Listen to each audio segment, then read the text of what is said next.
Actually, let me scooch a little closer now that we got room. Hey guys, sorry I am a little bit late. We had a couple technical difficulties here, and hold fast. My guest, where my guest go? Oh, he's adjusting his camera. That's all good. All right, guys. Hey, it's Sunday, 6 p.m. You know what time that is. That means it's time for Seek and Sip Travel's Cocktail Hour, where we discuss the intersection between cocktails, wine, and travel. So, as always, every Sunday, we are traveling the world searching for the perfect sip, and usually I bring a special guest on. Today's guest is my friend, Mr. Taylor Hansen, Bacardi Portfolio Ambassador, all around nice guy, extraordinary bartender, totally talented and gifted with those hands, ladies and gentlemen. Do me a favor and please welcome him to the perfect sip. Hey, Taylor. Hey, Joni. Thanks for having me. I appreciate it. No problem. Real happy to be here. For coming here on this beautiful Sunday where we are fine. We've made it to phase 4, correct? You're in Chicago? I think so. Yeah, legally. I don't know if people are ready for phase 4, but we're there. Well, wherever in the country you are, guys, I hope that you're safe. I hope that you're healthy, and I hope you've downloaded your recipes, because today Taylor's going to show us how to make the perfect daiquiri, and he's also going to prepare a bonus cocktail at the end. When you say perfect daiquiri, like, my daiquiris are good. I don't believe in perfection, because, you know, if you've done something perfectly, why ever do it again? Michael Jordan never should have left. That's all I'm saying. He should have stopped after the bowl. So here's my interpretation of perfect. It's whatever you say it is. So for me, I might want a little bit more lime in mine. You may want a little bit more rum in yours. So, hey, it's whatever makes it perfect for you. That's what we believe in. Couldn't agree more. I mean, realistically, every time you're drinking booze, it's someone made it, and there's no scientifically perfect rum. There's no scientifically perfect whiskey. It's all an opinion, and essentially you're just drinking someone's opinion.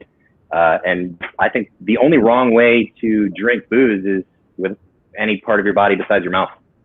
Yeah, I say the wrong way to drink booze is not to drink it. Yeah, 100%. And while we're speaking of such, we always encourage you guys to drink responsibly. Don't drive drunk. And if you feel or you have been approached by people that you love, that love and care about you, thinking that you may have an issue with alcohol, Taylor and I wholeheartedly encourage you to seek additional help. You can always reach out to me. I'm more than happy to forward a support link for you as well. Okay. All right. We got all the business handled, right? So we're going to get into it. Taylor, tell us about you. So what's going on? What's up? What have you been into? You're a great bartender. How did you get into Bacardi? I know that's a lot, so I'm going to let you take it from here. All right. Well, it all started on a rainy day in 1985. We'll skip over most of that. But long story short, I was an astronaut. I decided it was a little too dangerous, so I became a bartender. One part of that statement is a lie. Although I would love to be an astronaut, everything I do, I feel applies to a very successful career in space. You know, you can't always get what you want. But in the meantime, you can have fantastic cocktails. So my background, I've been an ambassador for about 7 years now.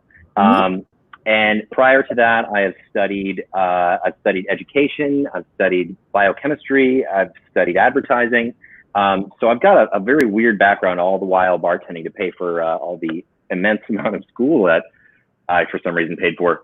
But I'm blessed to work in a job that, for some reason, uses all 3 of those disciplines and puts them together. So I take an approach to cocktails that's a little scientific, but also very, very relaxed and casual. As Joni mentioned, there is no wrong way to drink unless you're just not doing it. It's also poison, so we have to be careful.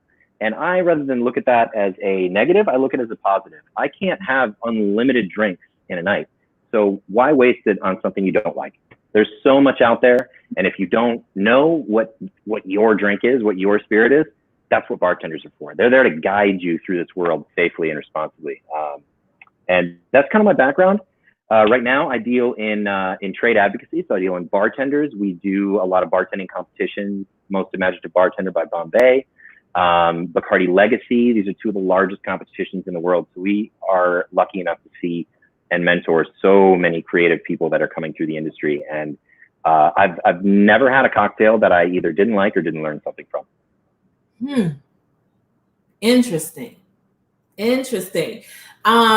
I would say I have never seen the level of showmanship that I have seen in bartending. And that just means that you guys take your craft very seriously, especially when it comes down to these competitions. And I love the fact that so many competitions are beneficial for a charity as well. You come together, you have a cause, you raise money or raise awareness for. And I think that's just badass. I think it's awesome. I really do. It's a testament to the wonderful nature of the hospitality industry. I mean, at the end of the day, it's the hospitality industry. It's about people. It's about giving back, and the level of the close-knit community of the industry is not only there for for professional causes, but also just personal causes. We're a family, and at the end of the day, we're the gatekeepers of good times. So it's really, really important to ultimately. I've had some of the best experiences of my life in a bar that serves beer and shots and maybe has a bathroom.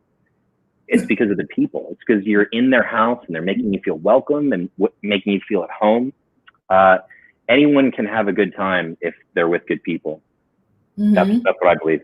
Give me your best whiskey in your dirtiest glass. I'm still going to have a great time as long as there's conversation. Absolutely. What? How does this phrase go? It's no great story was ever told over salad.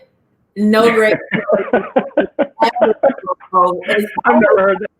Salad, always told over a fabulous glass of wine or a wonderful spirit or cocktail. Absolutely. Yeah, and I think that's a testament to why we have expensive spirits. At the end of the day, there's two reasons why something is very expensive generally, and this pertains to aged spirits. If it's very old, it's going to be a lot. A 25-year whiskey is going to cost a lot of money compared to a 6-year whiskey across the plethora of the category. And there's two reasons for that. One is because when you're aging, you lose alcohol to evaporation or water, depending where you are in the world.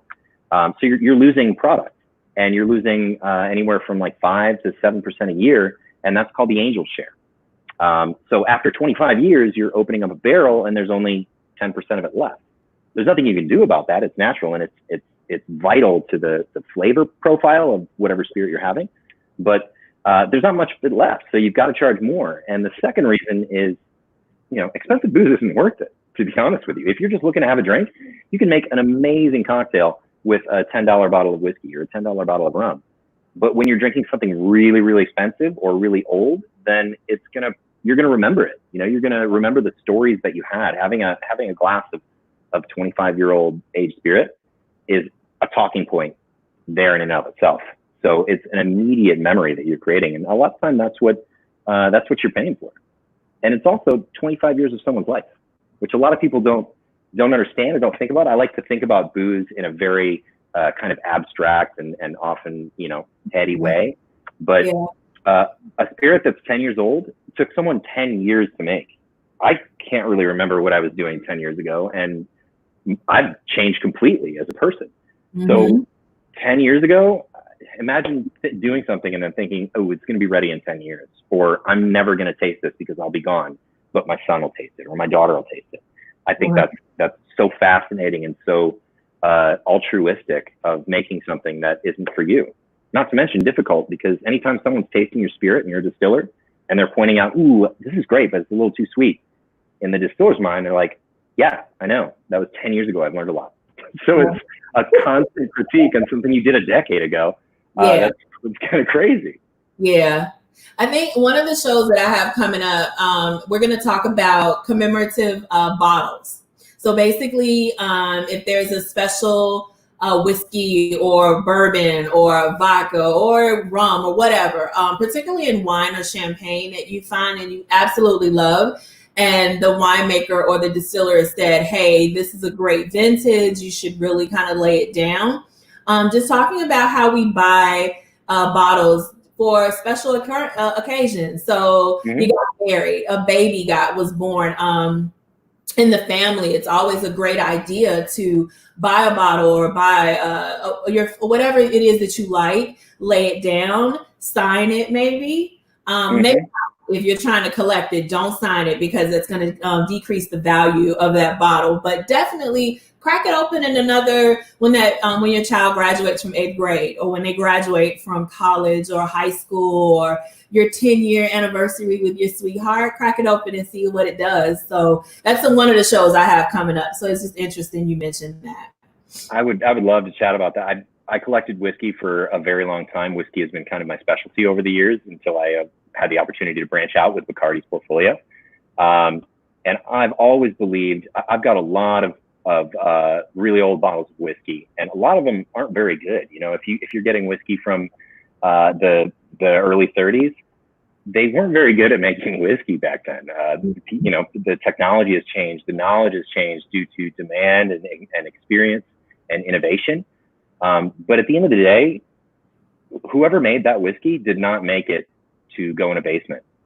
And, you know, no one paints art so it can be covered up and in the dark. You want to see it. There'll always be more made. What I do keep are the ones that are like signed by someone who made it, a distiller that's proud of their work, and it's kind of an honor to be able to drink their spirit with them, or something that's really old that probably isn't good anyway. So why would I want to open it up and drink it? But anything that is expensive, it's made to be drank. You know, enjoy it. Exactly. I call booze the solution to the best problems and the worst problems. So, you know, if I got fired today, I got hired today, crack open a nice bottle and enjoy it, or forget about it. You know, it's a dual purpose celebration. Or absolutely, absolutely. Well, while we're on booze, let's talk a little bit about rum, and then we're going to jump into Bacardi, and we'll start making our very first cocktail. So tell us a little something about rum. All right. I think it's delicious. That's really all you need to know. And that's just my opinion. We're all drinking opinions. The best way to drink rum is with your mouth. Any other way, it's fine. Rum, you know, like order what you like. And if you order a drink and a bartender is like, you know, going to give you grief about your order, they're not a good bartender, because you could have the best cocktail lexicon in your head as a bartender and not be hospitable. And that doesn't make you a good bartender. You could not know how to make any cocktails, but make people feel at home. That's a good bartender. So you can always teach recipes. You can't teach hospitality. You can't. Yeah. And I think bartending, it's so funny because I've always been attracted to careers where I've been in service. So many moons ago, I was a hairstylist, an image consultant, and then I need a haircut really bad. You never realize how badly you need a haircut until you're on camera. You could see the quarantine really setting in. we won't even go there, seriously. But and then I went to nursing school, and I'm still a nurse, but I've started a business where, again, I have to be in service of people. So I agree with you. I think the best bartenders are just like the best nurses. They're the ones that have a heart of service, that actually want to see people do well and see people have a good time. In the case of bartending, nurses don't want you to have a good time. That means that you got to get off our floor, especially in the ICU. So with rum, tell us a little bit about rum. Sure. So it's a very old spirit. I know. My God, I think I was doing my research and I found that the back, like, is it 350 BC or something like that, was like the first time a sugarcane had been distilled over in like New Guinea and the Southeast Asian area. So fast forward to the 1600s, where through the trade routes, they brought sugarcane to Barbados. Am I correct so far? That sounds about right. I mean, there's so many different histories that are involved with the creation of a spirit, but what is ultimately important is wherever it was, pretty much everywhere in the world, there's some booze that is made or has been made throughout history. and it's always just fermentation, and it's what's available. Yeah. So, you know, in that particular type of climate, in the Caribbean climate, in the very hot and humid climates, cane grows really, really well. Yeah. And ultimately, whenever you're fermenting something, you're trying to break it down into sugars, so then the yeast can go to work and chomp it up and then fart out CO2 and heat and alcohol. So there's what I find very fascinating is alcohol is so linked to cultures throughout history and throughout the world that every time I travel, I try to drink what is made locally, because that is a piece of what allowed that culture to survive. Alcohol is safe to drink. Water back in the day is not. So that's, in terms of monumental discoveries, beer is actually credited as one of the greatest inventions of humankind. And that's because it allowed us to notice that there were things smaller than the eye could see. So microorganisms. They would make beer, and there would be this layer of foam on the top, and they realized that when they scooped that foam off the top and weighed it compared to the weight of the original tub, it didn't add up. It wasn't like 20 pounds lost here, 20 pounds here. So they figured something had to be being added or subtracted. And that's how they realized there's got to be something at work here that is happening after we add everything into the vat. And without that, we wouldn't have modern medicine, essentially, which I think is great. Anytime anyone's anti-booze, I'm like, look, have you ever had a vaccine? Without that, wouldn't have happened. So in terms of rum and sugarcane is a miraculous plant. There is sugar in pretty much everything we do on a daily basis. Like, there is sugar involved some way. If you're eating, your body is eventually breaking that down into a form of a simple sugar. So it's energy and it's pure. So to make rum from that is really, really cool. To make a spirit from that is really, really cool. If you're making bourbon, for example, you have corn. So you need something to break that corn down, those starches and those carbohydrates down into sugars. You have to use enzymes to do that. Barley has them naturally. We can synthetically add them. It's a very natural process. But with rum, you've just got sugar. So there's two ways to make rum. One is that what we're drinking today, which is called industrial. And that's basically when you use molasses. So you make molasses out of sugar, and then you use that for the fermentation process. The other way is just directly from sugar. With molasses, the flavor changes a little bit, but it allows us to essentially mass produce, which is one of the reasons that rum became popular, is its ability to be easily mass produced, which is very fascinating. And another fun fact that is attributed to rum is, are you familiar with the term proof? Yes. I'm sure everyone's heard it. So when you have proof on a bottle, half of that proof is the alcohol percentage. So if you have something that's 100 proof, it'd be 50% alcohol and the rest is water, because water is always used to dilute. But the term proof comes from back to the sailors drinking rum. They would often be paid in rum. So there wasn't a lot of money to go around there. So you had the option to basically pay goods. All of your food, your lodgings are taken care of when you're on a ship. But booze is expensive.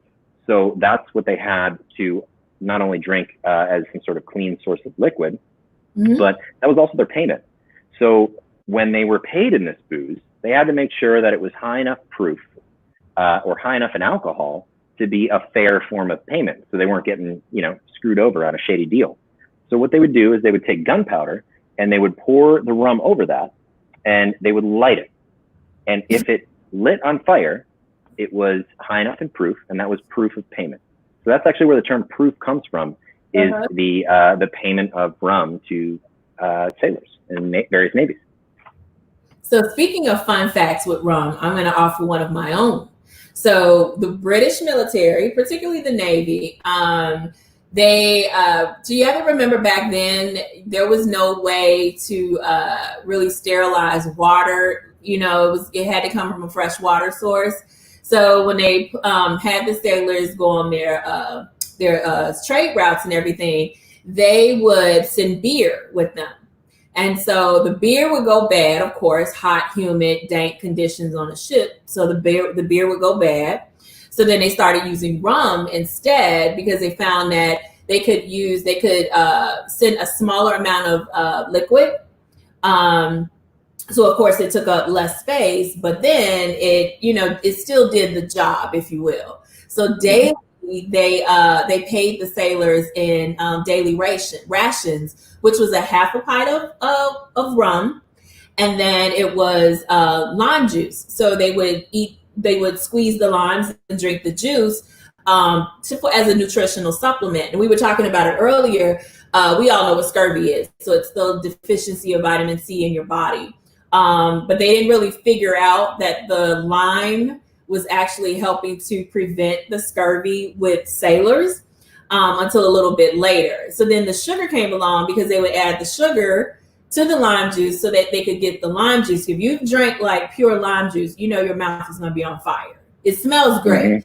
Not so much drinking it pure down, straight down the hatch. So they would add sugar to make it a little bit more palatable. And then the daily rations came about. And I think they recently just stopped, like in 1970, they finally stopped it. There was no need to give sailors half a pint of overproof rum.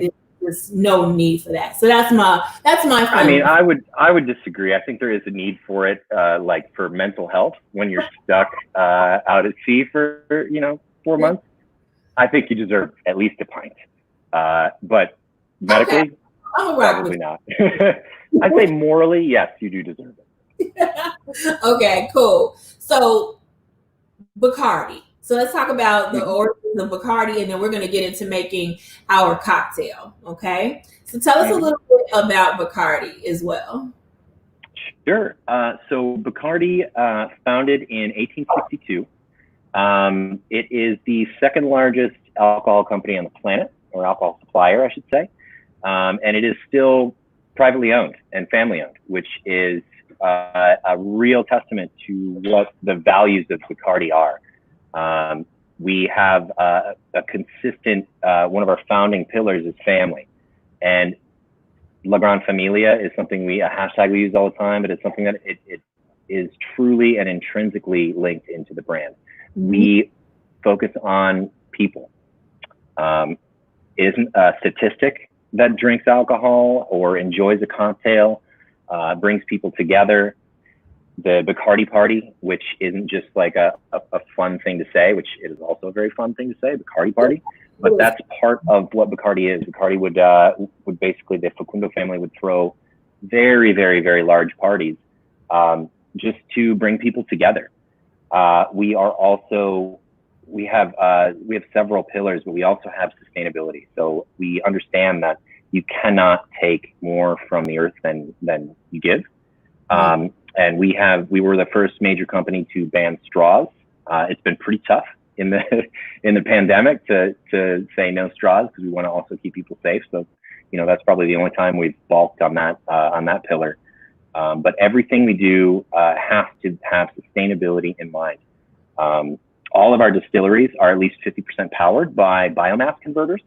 So we burn the excess materials that are used to make the alcohol and the byproducts to create heat, and then runs a generator to power our facilities. Even so far as Bombay Sapphire, Bombay in general, which is one of our brands, that facility in Laverstoke is actually one of the most sustainable manufacturing facilities on earth, not just in booze. It actually produces power for the local town, and everything in there is run by the toilets are flushed by collected rainwater. All the fresh ingredients are driven to the distillery at a specific time of day, so it'll use the least amount of fuel for cooling and for driving. It's really fascinating to see the lengths that we go to preserve this planet, because above all, if there's no planet, there's no booze, and there's no parties. So we've got to make sure that we give back, and that's one of the things that we're able to do as a family-owned company. So Bacardi, as originally started in Cuba. So many people think it's a Puerto Rican company. It is originally a Cuban company, but it's found its home in Puerto Rico. And if you haven't been to Puerto Rico, I'm sure we'll talk about this later, it is the most amazing place on the planet. Not only because it's so beautiful, but the people. If you've ever heard someone say, like, I got you, fam, anything like that, that means something different there. If they say your family, you go there and you actually feel like it. You go into the bars and they're welcoming you in, and it's one of those just genuine, oh my God, thank you for having me. It's the epitome of hospitality. If you haven't been, go retire there, stop whatever you're doing, and don't do anything ever again except for hang out in Puerto Rico. So I'm so excited. It was actually one of the trips that I had planned for this year. And of course, you know, with COVID, I made the executive decision to cancel everything for this year. So we probably won't be able to do anything. I'm keeping my eye on it, but I'm thinking maybe summer next year, maybe even fall. Just as a healthcare professional, I have to be responsible to both your health and your safety as a travel agent. So I have to address both of those. And I would never take anyone anywhere where I wouldn't take my family, or I myself wouldn't want to go. So that's just how I feel about it. Puerto Rico will still be there. Listen, and I tell people, don't hold back from travel. When you're able to travel, I wholeheartedly encourage you guys to get out there as soon as you can. As soon as you feel comfortable and you can, because we're also dealing with the financial fallout, you know, of everything. So it may take people a little time to get on their feet, but hopefully by doing these type of activities, you know, you'll get some value from here. It'll kind of encourage you to scooch on over to other websites or things like that to get your Puerto Rico or your travel fix, like I have to do every other day. So Bacardi, another fun fact about Bacardi. I try to be a very good host. I try to do my research. So like you said, it's not a Puerto Rican company. It actually was founded in Cuba, which a lot of people didn't know. I didn't know that when a couple years back when a good girlfriend of mine told me that. But what's the difference? So was there something, I read something about Don Facundo, am I saying it's Facundo, Don Facundo Bacardi, I want to say his name correctly. He pioneered a special technique that kind of differentiated between a regular rum and what was generally available on the market at that time. Do you know what I'm talking about? Yeah, well, there's a lot of rum producers. Essentially, at the time, there were very, very many independent rum producers. So there are many different ways to produce rum when it comes down to the specifics. Some people there's some rums that use what's called a dunder pit. So you'd essentially throw all the raw ingredients into this pit that has a ton of bacteria in it, and it's almost like a sour mash. Like it's going to be that bacteria is going to be present in every single production of it over generations. And that's one way to produce rum. So Bacardi was able to create this industrial style rum. So they were able to mass produce. They were able to create rum from molasses. And there's a lot of things that attributed to the rise of Bacardi. But a lot of that wasn't necessarily on the specific production method. We also use something very specific to the Bacardi, which is undisturbed aging. So normally when you're aging things, in particular in the tropics, remember when I mentioned the angel share and the evaporation of that liquid through the pores of the wood that just happens naturally? When you have an environment that's really hot and humid, like the Caribbean, you're going to lose a lot of product. So the equivalent of a 8-year rum is aged in the Caribbean is probably like 15, 16 years if it was a Scotch aged in Scotland, because it's a completely different climate. So things age very, very quickly. Okay. Normally, when you're aging that, you would taste it, year after year, every 6 months, every 3 months. You just, pop the bung out there, thief some whiskey out or some rum or cognac, whatever it is you're aging, and you're going to taste it and see, okay, that's on track for 2 more years. We never open a barrel until it's bottled, which is very, very, very difficult to do. And that's a testament to our master blenders and our master distillers that are able to create that consistency and so accurately distill a spirit to age for it. So Okay. that was kind of that's one of the key factors that differentiates Bacardi from a lot of other rums. Mhm. But when it comes down to the origin of rum, a lot of that was or the origin of Bacardi and what made us famous. A lot of that is marketing and the essence of family, the essence of how the company was run, how it stood for its beliefs and helped the community. Bacardi is the Facundo family are Cuban exiles. So they were forced out of Cuba, and they thankfully were able to escape quickly enough when the Castro regime took over, and they essentially took all these businesses by gunpoint immediately. And Bacardi was able to get out just before that and move their home to Puerto Rico, and Puerto Rico was hospitable enough to give them a home and give a lot of Cuban exiles a home. Without the generosity of Puerto Rico, Bacardi would not be a thing anymore. And there were so many businesses that were lost. So paying homage to that is always very important as a company. We also have on most of the bottles, actually, this is a brand new product that we released last year that doesn't specifically have it.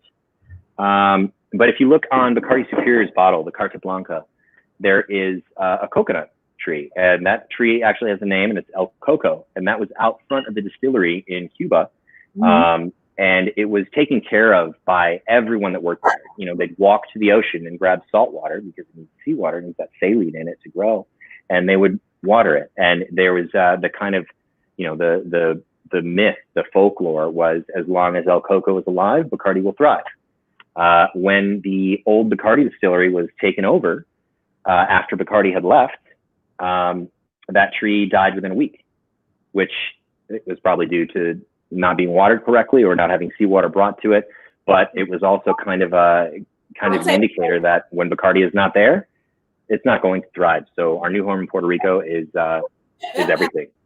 I was gonna say, don't take away the romantic version of. I know the scientist in me is like, they probably just didn't have saline water there, and it wasn't, you know. It was. I can't turn it off. The Bacardi family, thank you. But yeah, so when I was doing my research, I found a book that I actually am very interested in. I want to read that kind of detailed the history of Bacardi. And then I don't know, have you seen the documentary on NPR? Have you watched that one yet? The one about the Facundos and Arechibalas, about Havana Club, or the one about Bacardi? No, it's one about Bacardi. Oh, I haven't yet. I'll send you the link. I'll send you the link. Please. I'd love to see that. NPR, which is so I'm a nerd. I am. A lot of people don't know that about me, but I'm a bookworm, and I love reading. So hopefully, you know, when things kind of calm down, I can really get back to my love for books and reading and history and things like that. But anyway, I'm going to send you the link. We're going to get into this cocktail and we're going to continue on. So let's make our first one, so then I can share some little things about Puerto Rico. All right. So the first cocktail we're going to make is probably one of my favorite cocktails of all time, and that's the Daiquiri. A lot of people try daiquiris, and they're usually like, you know, a strawberry daiquiri in a blender with mixers. There's a lot of variations. The daiquiri is a very, very simple cocktail, but it's beautiful in its elegance. I think a daiquiri and a Sazerac, which is a rye whiskey cocktail, I think those two are the test of a true bartender. So there are so many slight variations, but there's only a few ingredients. A daiquiri is rum, lime, sugar. That's it. Plus water from dilution, but that's it. So daiquiri is rum, lime, sugar. So easy to remember, but if you don't have it in the right proportions, if you prepare it a little off, you can taste it, because essentially there's not a lot to hide behind. I think a daiquiri is so pure and delightful. If you want to like split a daiquiri into 3 or 4 shots, you can just call it a snackery. There's so many tiny little fun things. A daiquiri is just a beautiful way to drink. And that lends itself to the creation of it. So it was actually created in a town in Cuba by a gentleman named, Jonathan Cox? Oh, I completely blanking on. Just saw that name. Okay, we'll come back to it. Essentially, I believe it was 1898. He moved there after the Spanish-American War, and he moved and bought an iron mine in a small town called Daiquiri. And in that town, he would give his miners a stipend or an allowance of Bacardi rum. And he worked with what he had available, which happened to be citrus and sugar, and just found the right ratio of the best way to drink this rum in a cocktail. And that spread through. There's as all cocktail history is. There's always this person invented it, this person invented it. There's a lot of different possibilities, but it all stemmed from this town and this gentleman who created this, and all the variations of it then spawned. That has spread its way so far into the bar culture. A daiquiri is like a universal awesome drink to have. And if you go to a bar with bartenders, a lot of time you're going to be getting a little snackery to all just kind of bond and enjoy this really, really simple rum cocktail. And as far as making it, I chose to use a little bit of Bacardi banana today. So basically a split base between Bacardi Quattro, which is a cocktail that we built for cocktails, or a rum that we built for cocktails. It's 4 years aged, and it's at that sweet spot of affordability, value, and taste to make a perfect cocktail and be that kind of the base to so many options out there. And then I use a little bit of Bacardi banana because I like to party, and I just wanted a little bit of extra fruit flavor in that rum. You can just substitute that Bacardi banana out for just 2 ounces of this if you don't want to split it. And then there's also different ways that you can spice up a daiquiri by using strawberry syrup, cinnamon, blueberry syrup, raspberry syrup. You can do pretty much anything to a daiquiri, and it can be your own. Drink it how you like it. But I will tell you, if you've never had a daiquiri that is made like this, just try it, because it is so clean and so delightful that you're really going to enjoy it. So this is a shake and drink. What we're going to do is we're going to start out. Is there any ice? Any ice? What? Yeah. So we use the ice when we shake.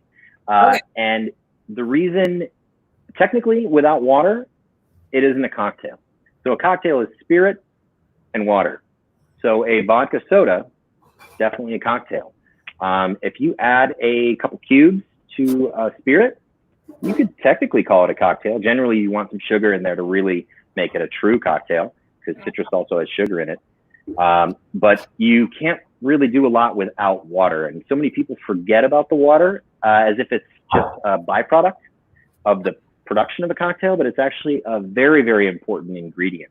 And what you can really, a good example of that, if anyone's tried to what's called batch out a cocktail at home, you make punch, sangria, anything like that.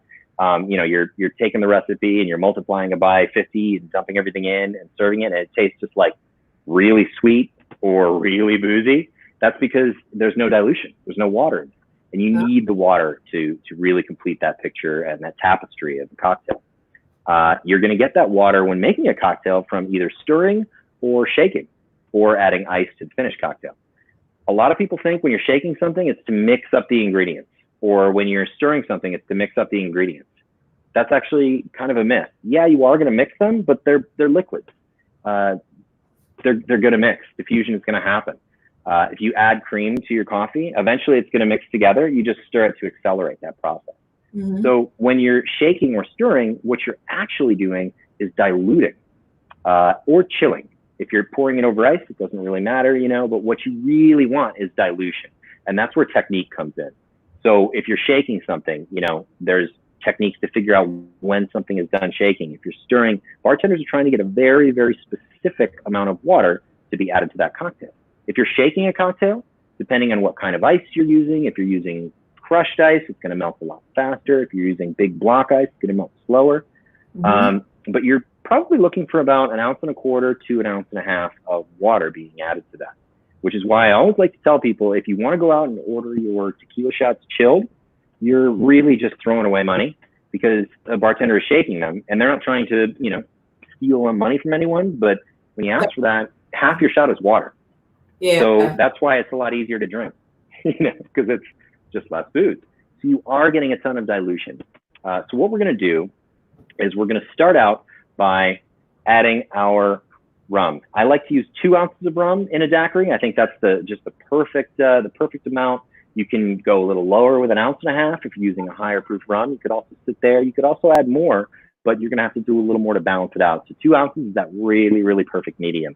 At least, again, this is all my opinion. That's it. If you don't agree with me, that's totally fine, and that's 100% within your right. So we're going to start out. When I'm on vacation, I do double. So I'm just saying, but I'm not on vacation. I'm working. So absolutely.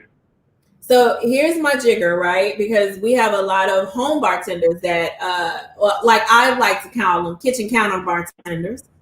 Mm-hmm. So what's the measurements? You see my jigger right here? Let's see what kind you got there. Oh, yeah. Like Japanese one, I think. Yep. Can you see it? So this one, is this 2 ounces all the way to the top? Should be, yeah. Okay. Should be. Same with here. So that's 2. Remember, so when you have your jigger, this is the smaller end is probably gonna give you like 1, and then your bigger one is definitely gonna give you about 2. So just remember that. And then sometimes you can also buy your jiggers that has the measurements inside. So it just depends on what you're more comfortable with. But today I'm using them. All right, so we got a good brand of jigger if you want to use one at home. One that I personally like and is very easily accessible. You don't need to go to order it online or go to a cocktail store. Got it at Bed Bath & Beyond, Target. OXO makes a really good brand one, and it's like conical on either side, a little shorter than this, so probably half the height, just a little wider, and that has really, really easily recognizable etchings on the inside that'll give you perfect measurements. And when you are pouring things, you're going to want to pour right to the edge and get that meniscus. So you want that bubble over the top there. So if I already added 1 ounce of the Quattro, it might be tough to see, and I can't really angle it at all without spilling. But you're going to get that meniscus on top. Okay. Never under pour. That's just cheating yourself. That'll be stuff at the bar. Don't under pour my drink. And don't give me what I order. But you know what? That's another substitute liquor, which just happened to me last week. But anyway, we're not going to talk about that. Let's go. So we got 2 ounces of Quattro. 1 ounce of Quattro, and then 1 ounce of Bacardi Banana. So, I did too. So I'm going to have to double my cocktail, I guess. Oh, I think you did that on purpose. I double my rum. I probably should double it up as well, just for posterity purposes. Right? Just take a ride with me. That's all. I got to be on the same page here. Okay. So Bacardi Banana, all of Bacardi's flavors are all 100% natural. We actually do this in a very, very scientific way. We don't add any artificial flavoring, and we also don't add any sugar to our rum. There's a lot of sweetness to rum, but we add none. A lot of rums do, and there's nothing wrong with that. A lot of times you just add it because it can be very harsh without it, because it is a pure cane spirit. But we add nothing, and we go to great lengths to make sure that that sweetness does come through, but it doesn't have a very high sugar content. So all the flavors we use are basically we run banana through a mass spectrometer, figure out all the molecules that cause that flavor, and then take out anything that would cause it to go bad or oxidize or change, and then use that as a flavoring. So it is going to be very mellow. It's still rum, and it's just got that little bit of flavoring to it. You could also use a banana syrup if you don't want to use banana rum. 100% possible as well. And a little side note, if you're bartending at home, it's a lot like cooking. A fun story that my partner is sitting over here on the couch, and she saw me do this the other day. When you're cooking and you add spices, you're generally going to add it in your hand rather than into the actual dish you're creating, because then you can control how much is going on there. Or if it spills, it doesn't go in. I had a bunch of dried basil in my hands and went to smell it, and then just inhaled all the basil and coughed everywhere. And it was very funny to anyone watching, but I was smelling basil for about 2 days. But when you're making a cocktail, you want to make sure that you're not pouring over your tin, because no one's perfect, and if you slip a little bit, then that goes in the tin and you don't know how much you've added. so you won't have a balanced cocktail. So I always try to do everything to the side and then dump in there. I made mine a little stronger. Okay.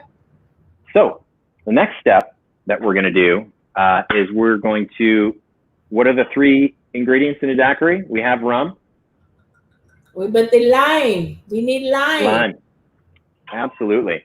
Yeah. I am a stickler for fresh juice. Mm-hmm. Always use fresh juice if you can. Always. It makes such a huge difference. Yeah, mixers are easy to buy, I suppose, but a lot of time people are kind of put off by using fresh citrus or simple syrup and just go to buying the pre-mixed stuff because it seems like it's easier, but realistically, you're either adding the ingredients to a jigger and putting it into a tin, or you're adding one ingredient to the jigger and putting it in a tin. It's not that different, but the difference in flavor is so huge. Like Rose's lime juice is heavily sweetened. It's not just lime juice. The lime juice concentrate that you get is going to be very sweet as well. Yeah. So you really want that. The daiquiri is rum, lime, and sugar. So if you're using a mix, you can tell when you're drinking it. And I implore you to do a side-by-side tasting, and that's the last time you will ever use a pre-made mixer for a daiquiri. I can promise you that. I totally agree. When I go out and I'm ordering a daiquiri or especially margaritas, too, it's notorious for using mixers. And I always ask, and then depending on where I am, it's like I get the look like, really, girl, you just really extra. No, we don't use fresh lime juice. Well, I don't want it. I think something else. I think, it's never even extra to ask that. If you're having a cocktail with a pre-made mix, you're not having a cocktail. Switch to beer, switch to wine, do what you got to do. But that fresh juice, you can't make a daiquiri without it, period. And trust me, give it a shot and you'll never go back. And then you'll spread the word to the rest of the world. Hey, this mix has got to go. And it's so easy to make. It's just so easy. It's so easy. Just juice limes. I would recommend filtering it after you juice it to get all the pulp out of there, because it will make your cocktail look and drink much cleaner. You can use a mesh strainer, which I have right here. Anything that is a fine mesh. If you're really sadistic and want to sit there for way too long, you could use a coffee filter. You could even use a paper towel. Anything is going to work as long as you get those little bit of particulates out. You can also go to the grocery store and buy lime juice that's been pre-juiced. Usually they filter it for a lot of the big pulpy particulates, but you will have to filter it again. And it makes a huge difference because a lot of time you're also drinking with your eyes. A beautiful, crisp cocktail. If you have, some kind of pulp clinging to the sides of the glass, it's going to taste exactly the same, but it just doesn't feel like that cocktail bar experience. So we're going to add this lime juice to the cocktail. And I like my daiquiris. This is where there's a lot of opinion, a lot of back and forth, and this is where you can really make it your own. So I like my daiquiris a little tart. I like that level of acid in there from a little more lime juice versus a little more sugar. That's personal preference. I really like, I feel that I can drink, I get burnt out on sugar a lot quicker than I get burnt out on citrus. You know what I mean? Like if I'm drinking really sweet drinks all night, that's going to destroy my head the next day. And I'm going to wake up, going to a tiki bar and waking up the next day. We've all been there. And if you haven't, I recommend trying it. Just drink a lot of water. But sugar is going to get you. And it's also, it changes the texture in your mouth a little bit. And when you're shaking a drink, that texture is important.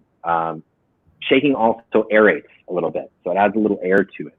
The way to figure out whether you're going to shake a drink or stir a drink is right here, citrus. If you have citrus in a drink, always shake it, never stir it. If there's no citrus in a drink, you've got options. Generally it's stirred, but you're never going to stir a drink with citrus in it. So if you've got citrus, shake it, always, period, boom. What we're going to do, we doubled up this daiquiri, right? Yeah, we double. And then let me do this really quick. So I wanted to show you guys just a really quick tool that I have at home. This is a lime or lemon press. So as you can see, like you have two sections. So the green is for your lime and then the yellow is for your lemon. And I recently just found this out, so I'm going to share this with you guys. But the correct way to actually juice a lime or a lemon, usually we just pop it in there like that, and then we just close it. It's actually wrong. You're leaving a lot of juice on the table if you do it that way. So you put the booty part up this way. So ass up, and then you squeeze it. So I'm going to show you. Can you see that?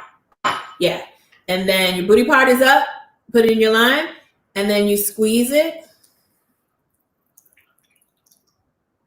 So easy. And then what you'll see is your lime is almost completely inside out. So you got all that good juice out of there. Okay? Mm-hmm. That's my little fun tip as well. Here's your juice. I already have some pre-mixed, squeezed. So let's go. How much lime juice am I using, Taylor? Well, normally we have, at least I'm going to use 0.75 ounces, but because we doubled it up, we're going to go 1.5 ounces. Okay. Because we're professionals and we want 2 daiquiris. Actually, if you've heard of Hemingway has his own variation of a daiquiri, and he played a very big part in the rise to popularity of the daiquiri. Mm-hmm. He was a notorious drinker, and he earned the nickname Papa Doble because he would always order his daiquiris in doubles. He was also a diabetic, which is why he switched up the recipe of a daiquiri to create the Hemingway daiquiri, which had maraschino cherries in it and grapefruit juice. There's no sound science into that being more healthy. I think he just wanted an excuse to have his own drink, which he always had sitting in the same seat at a bar in Cuba. But when we add our citrus to get down to this cocktail, mm-hmm. So again, I doubled it up, which is why I'm using the larger part of the jigger, and that's up to 1.5 ounces. Mm-hmm. It's not quite, I don't know if you can see, I can't really tip it. It's not quite to the top. There's usually a line on the 2-ounce spot that is going to be 1.5 ounces. And likewise, on the other side, there's a line that's going to be 3/4 ounce and sometimes 1/2 ounce, depending on which ones you're using. And I'm really glad you said that about squeezing the lime and flipping it over, because it is such a life hack and a common misconception. And one thing you're going to realize when you're using that fresh juice is by squeezing it like that and by juicing it like that, you're not going to get the pith that you would get if you normally used a machine juicer and you're pressing it down and it scrapes the inside of the peel.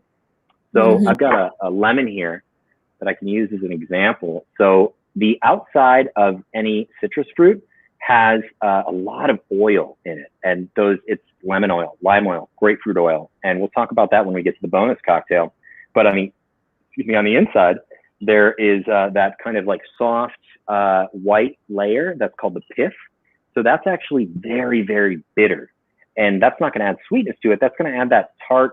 Just take the inside of an orange and then lick it. It's going to be very bitter, which is contrast to the rest of the fruit. So if you're juicing with that inside part exposed, your juice, those tannins and the bitterness are going to leak into your cocktail. So it's going to be less sweet and acidic and bitter. And what we want to do with citrus and sugar in a cocktail is balance. Yes. I think a daiquiri is such a beautifully balanced cocktail, and I'm a big proponent of balance makes a good drink. Going over the top using a bunch of ingredients, that's great, but is it balanced?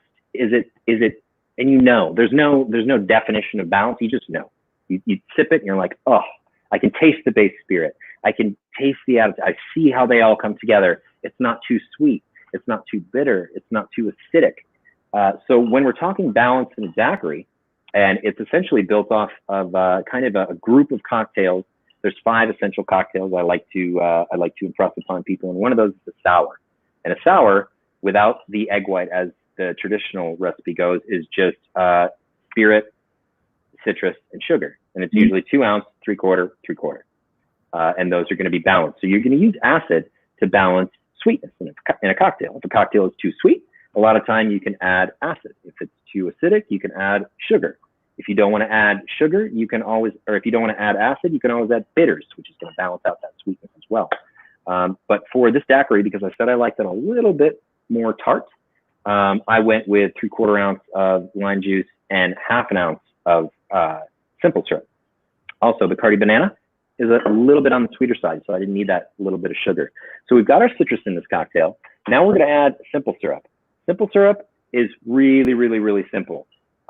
It's 1 to 1. So the ratio is 1 part sugar, 1 part water. The best way to do that is to take 1 cup of sugar, 1 cup of water, put them over in a pan, a saucepan over low heat, and just stir it until it's dissolved. Boom, it's done. You can put it in the fridge and it'll last for about a week. It will last longer, but it's just sugar and water. So it's a very good growth medium for bacteria. So it's not going to last that long. Thankfully, it's also very cheap, and you can make it in whatever quantity you want. If it's 1 teaspoon and 1 teaspoon, not going to make much, but that's simple syrup. It's so simple. So we're going to add. Can you use Demerara syrup instead? Pardon me? Can you use Demerara syrup instead? So Demerara, so guys, if you don't know, it's just liquefied sugar in the raw, basically. It's the brown crystal kind of melt down. Oh, yeah, sorry, it cut out. Demerara? Yeah. Yeah. So there's a lot of different sugars that people can use, and people will use them for either the texture they provide, the mouthfeel. They'll use them for the flavor. With simple syrup, which is just pure cane sugar and water, that's going to be kind of the baseline. It's just going to add sweetness. It's not going to add anything else to the cocktail. If you're using Demerara, which is great for a spirit-forward cocktail like an old-fashioned, that's going to add a little bit of flavor in and of itself. So you can use tons of different sugars, and it's all going to be for a reason. But generally, if a cocktail calls for sugar, simple syrup will always work. It's super easy to make in a pinch, and you can also spice that up if you want to infuse it with mint, which mint is one of my favorite cocktail ingredients, especially when it's hot out. I just love that kind of bright, refreshing flavors that the mint adds to it. You want to make a mint syrup? Just throw some mint in the simple syrup, put it in the fridge overnight, take it out, done. Mint syrup. And you don't need to deal with anything else. There's actually, you can use you don't need to pull the leaves off. There's actually more menthol in the stem of a mint plant than there is in the actual leaves, because that's where the crystals are pulled out of. So making flavored syrups is actually quite easy. I mean, rosemary syrup, same thing, very easy. Strawberry syrup, blueberry syrup. You can spice that up however you want, and that flavor is going to come into your cocktail. And it's just really easy to make. You're not wasting any booze. If it turns out poorly, you wasted like a case of strawberries. So it's really great. Thirsty now. Let's finish our cocktail. I'm thirsty. Yeah. So, oh boy, I did add the sugar to there, right? Yes, I did. So now we shake it. When it comes to shaking a cocktail, I said earlier that we're doing this to add dilution and to aerate everything. I also stress upon people always add the ice last, because as soon as you add ice, the clock's ticking. It's diluting, whether I do anything or not. So I could have mixed that up earlier, and I could have let that sit for an hour. It's going to be fine. But as soon as you add ice, I'm on the clock. So I want to get a 10-second. A 10-second shake is generally a good gauge of the right amount of water, right amount of dilution. I've got these 2 separate tins here. One is smaller. You just put that on the top and give it a hit, and that locks it in there. If you see the angle right here is a little off. It's not a perfect cone. It comes up and then goes over a little bit, and that allows this top part to lock in. So once it's locked in, I'm just going to give it a shake.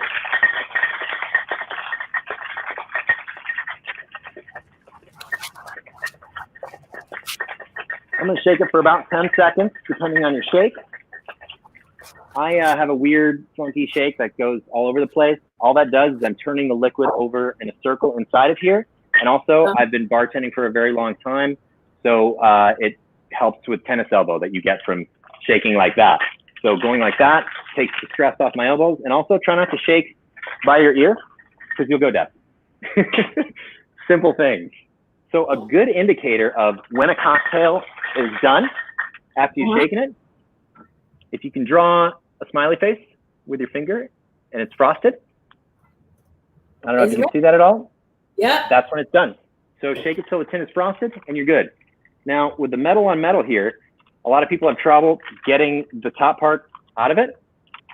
So I'm going to take this part that's pretty flat and I'm going to put it towards me. And then I'm just going to take my hand and right at that point where it angles over, hit it. And that will open it up, because metal changes shape when it gets cold. So if it's expanding, it's going to lock in there and really be tough to get out.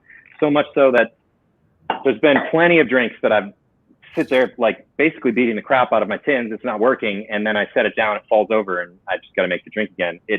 That's one of the beauties of bartending, is you're always on stage and you're always going to screw up, and 99% of the time someone is always watching, which is embarrassing.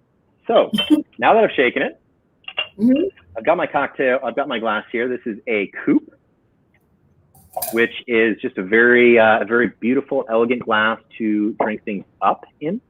And I'm going to double strain it. So I've got my ice in here. And this, by the way, is going to be a little bit of a diluted cocktail because I've let it sit in here for a while. But thankfully, you can't taste this one because it's virtual. And we've got 2 cocktails in here. So I'm going to take this strainer right here, which is called a Hawthorne strainer. And this slides and fits perfectly on top of the tin right there. And it's sometimes got a little bit of a like a lip. A lip, right there. Yeah. So that is for your finger when you're pouring it. My finger there, and I can hold it. And then it allows me to press this down on the spring. So if I actually wanted to pour 2 cocktails at the same time, I could, because it'll pour out of these 2 spots. And a lot of people don't know that's what the top of the Hawthorne is. But I just figured I'd share that with you. It's not used very often by modern bartenders, but it's a kind of an antiquated thing that was added to it that was never taken off. And then we've got our mesh strainer. So this is what's called double straining. And the reason I wanted to double strain it is because what that second strain does is it takes just those tiny little ice crystals out and just keeps them in here. And all that does is create a beautiful aesthetic look to the top of this this daiquiri. And I have a little bit extra. So that's for later.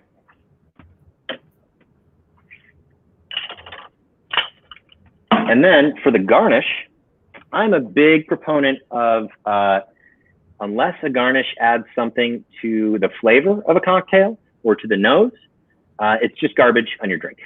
So it's, you know, how many times have you gone out and you've got a drink and you're like scooping your fingers in to get this weird peel out of your cocktail that's floating around?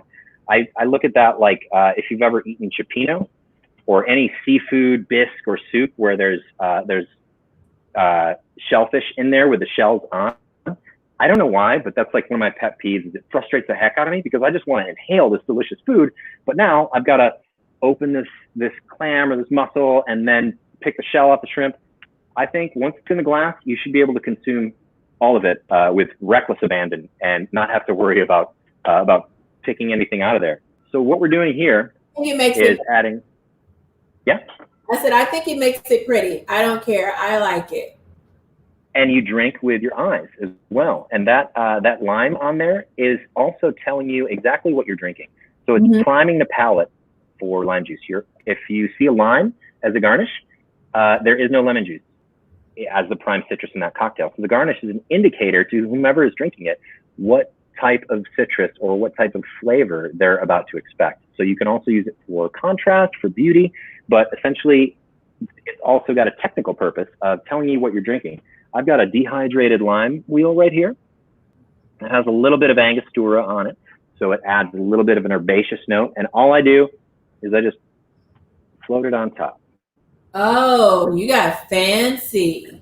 So then it just kind of floats there, but it's got sugar and Angostura on it, and it's dehydrated. So it'll last for, forever. And it's just really ease of service. And when I see a cocktail with a dehydrated lime wheel just kind of floating on top of there, I know it's a daiquiri, and I know I'm so excited for it. So this is our daiquiri. Salud. Salud. Oh, yeah. Yep. I'm okay, just going to banana. taste that again. That banana really does add a little bit of... Just a hint. A little bit of something in there. It's delicious. And when you're tasting spirits, If you're tasting straight spirits, so not mixed in a cocktail, I always recommend, let me get a glass and give you an example. So if I have the spirit in here, and it's a little different for wine or for beer, if you're nosing wine and beer, you're really going to want to go in there and get after it. With spirits, because it's so high in alcohol, it'll actually singe the smell receptors on your nose. So when you're smelling it, you want to put your nose over the spirit and then breathe in through your nose and your mouth. And that extra bit of air will dilute the alcohol vapors. And you'll find you'll actually be able to taste the smells in a really fun, fascinating way. Well, that's yeah. And when you are tasting, in particular with cocktails, with spirits, always two tastes. And I'm not just saying that because it's a great way to like drink your friend's drink twice before you give it to them. But it all has to do with how your brain processes its sensory input. So there's a lot going on in this cocktail. There's sugars, there's acids, there's solvents, which your body actually registers as a poison. But that first sip, your brain goes, whoa, what's going on? And all you taste is the alcohol. So if you're ever like sipping multiple rums or doing a whiskey tasting or tequila sampling, anything like that, you're going to want to nose it. You're going to want to use all your senses to taste everything or to really perceive it. So you can look at the legs, much like with wine and beer, kind of rotate it, hold a cloth or a white piece of paper to see the color in it. All color in booze comes from wood, by the way. Hemicellulose. When the spirit comes out of the still, it's completely clear. It goes into a barrel and it pulls hemicellulose and pulls color from that hemicellulose up. And that's what gives it the color. And I say that because a lot of people don't know that. If it's clear, it hasn't been aged, or it's been aged for a very, very, very short period of time. But the color that we have in booze all just comes from wood. Yeah. And then you're going to want to roll it around. You can see the legs on there. That can tell you different things than it tells you with wine. With wine in particular, it's a very focused thing that you're considering you're dealing with a high proof distillate. It'll be a combination of sugar content and alcohol content, which will control that viscosity and cause that to change. So you can look at the color. When you taste it, when you sample it, you're going to want to let it roll around your palate, just everywhere. You want to hit every tasting center that goes on there. I do not recommend aerating it. When you sip wine, you aerate it and bubble it, and it you feel very classy or very snobby, whichever part of the spectrum you fall there. I wouldn't recommend that with booze because there's alcohol vapors and it vaporizes at room temperature. So you're breathing that in and you end up coughing and spitting everywhere, which I've done. It happens, but I would avoid that. Just let it roll around your palate. Well, while we're letting it roll, I'm actually going to roll these pictures that I have. Yeah. Puerto Rico. Just wanted to show some guys. If you've never been to Puerto Rico before, if you have an interest in going, I'm just going to show you a couple pictures. So we are doing this virtually. So just bear with me really quick because I have to get it ready. And if anyone does decide to go to Puerto Rico, please feel free to reach out over Instagram or any medium that you want. I'm always available, and I can give you a complete guide of places to go and people to see. It is all about people, and it is going from one home to another. It's amazing. It's amazing. He's the nicest guy ever. So I'm going to share my screen really quick, and I'm going to show you just my pictures. I couldn't do my screen share because it would let's see. It just wouldn't load for some reason. Can you see the Puerto Rico picture here? All right, perfect. So this is a picture of the national rainforest that's there. Beautiful. The waterfalls. So what a lot of people don't know, you would fly into San Juan for the most part, but you should never find yourself staying on the main island when you have so many other places in Puerto Rico where you can really explore. So if you wanted to get out, you want to do like zip lining, you wanted to explore nature, take some really cool pictures, you want to make sure that you take the ferry over to the rainforest. And there's rainforest all over. There's a ton of hidden waterfalls. Puerto Rico is relatively small. It only takes about 3 hours to drive from one end to the other. But that is by no means any lack of things to do. It is incredibly beautiful. And there are a couple islands right around it that are amazing destinations to go to that you do have to take a boat to get to, all very close, all nice and easy. There's just about every activity you can think of. San Juan is an amazing city, but I highly recommend, spend a lot of time there, see it, but don't be afraid to leave because it's not another trip you need to really plan. You can drive an hour and a half and be on the other side of the island, spend the day there, and then drive back and be back in San Juan for the evening's festivities. So yeah.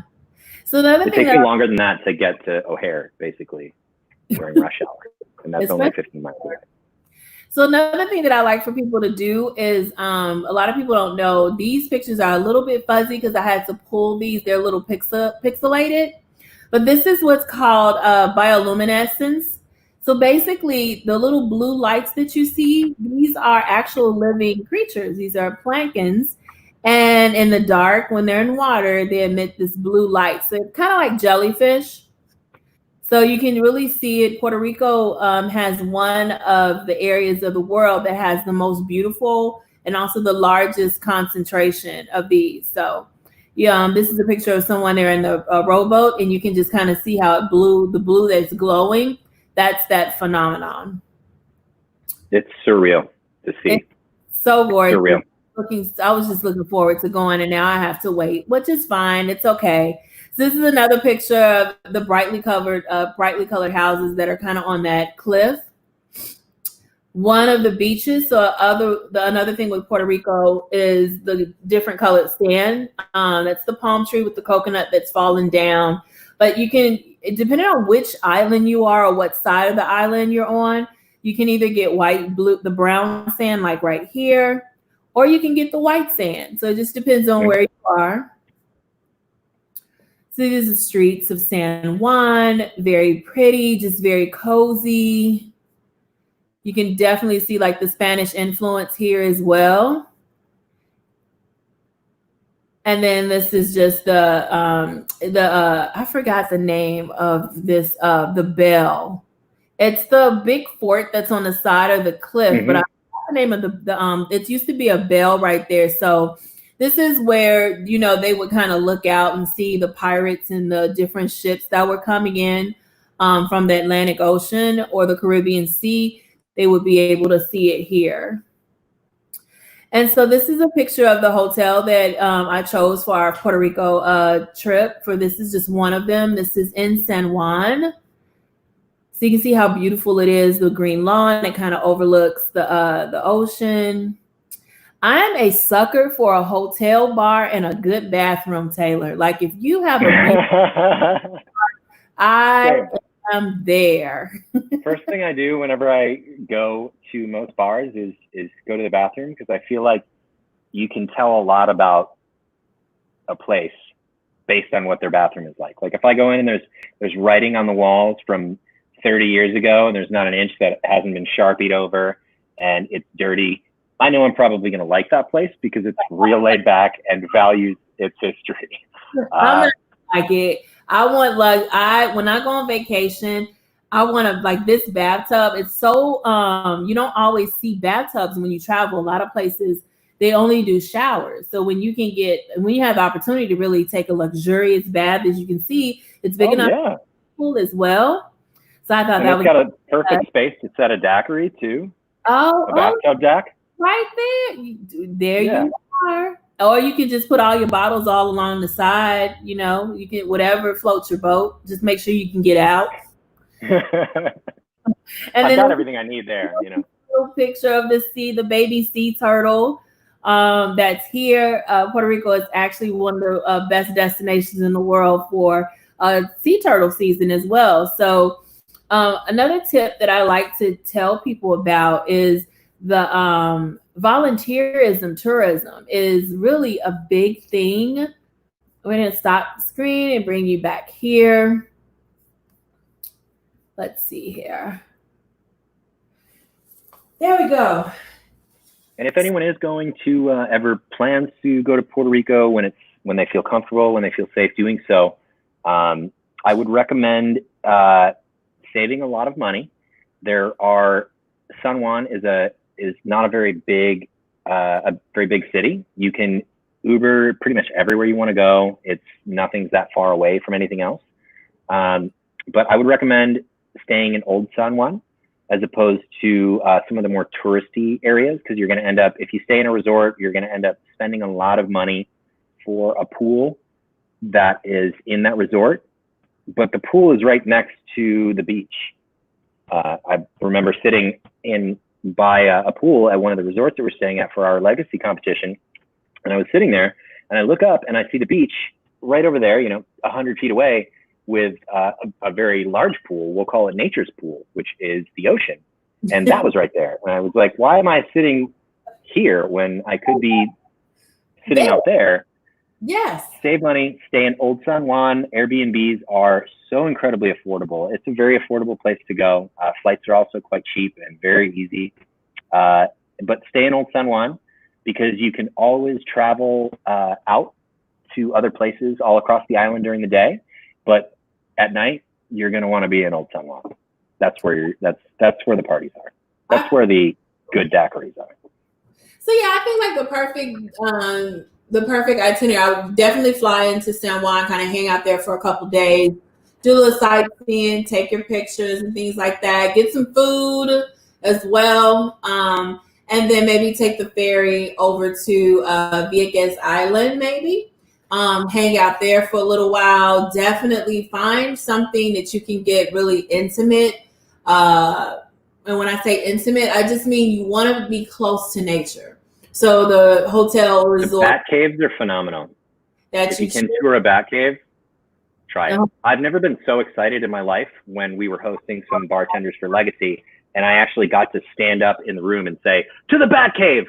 Being a nerd, that to me just really made my entire life. Yeah, did it in Mexico. I'm good. I don't want to do it again. I have to tell the story. Speaking, I don't mind insects, so I loved it. This is a really good way to kind of end our session. And the icon or the logo for Bacardi is a bat. Mm-hmm. It's a fruit bat. So fruit bats were seen, if you had a fruit bat in your barn, it was seen as a sign of good luck. And there were always fruit bats in the warehouse, essentially. So that ended up being adopted as Bacardi's mascot, if you will, as a sign of good luck. Nice. And it worked. I don't know if it worked. I don't know if Bacardi was successful because of it, but I would assume it is. Yeah. Back to the romanticism. Of course it is. That's the proper response, Taylor. Thank you very much. Well, this brings this portion of our cocktail hour to an end. I am so happy you guys hung out with us today. Lots of good information about Puerto Rico that we just shared, some fun facts about history there as well. Making Puerto Rico one of your destinations.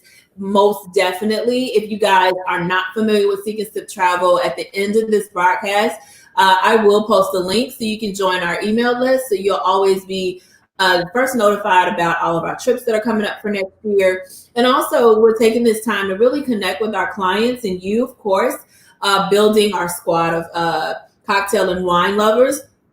So tuning in every Sunday, 6 p.m. We're right here on Facebook and YouTube, soon to be IG as well, as soon as Instagram gets their act together. We're going to be streaming over to Instagram as well. And I have another surprise for you guys. I'm not going to tell you just yet, but there are really big things in store for Seek and Sip.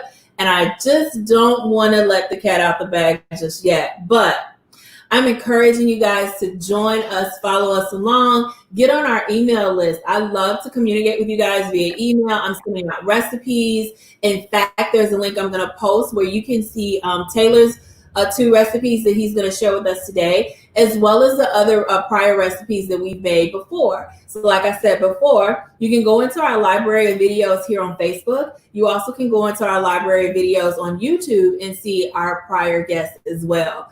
Once again, we want to thank you for sharing your Sunday evening with us. You could have been anywhere else in the world, but you're here tonight with us. I encourage you to try out our recipes, get to know what a really good daiquiri is supposed to taste like. Wow your families and friends as well. Taylor, thank you so much for joining us. And thank you for having me. My fellow nerd, I love it. Thank you so much. So we're going to say goodnight. Taylor, we're going to sign off and say goodnight, give it a few seconds, and then we'll start again, okay? So thank you guys so much for tuning in tonight. I am Joni, founder of Seek and Sip Travel. As always, we travel the world searching for the perfect sip. I certainly hope you found yours tonight. Cheers. Stay safe, stay healthy, and salud. Bye, guys.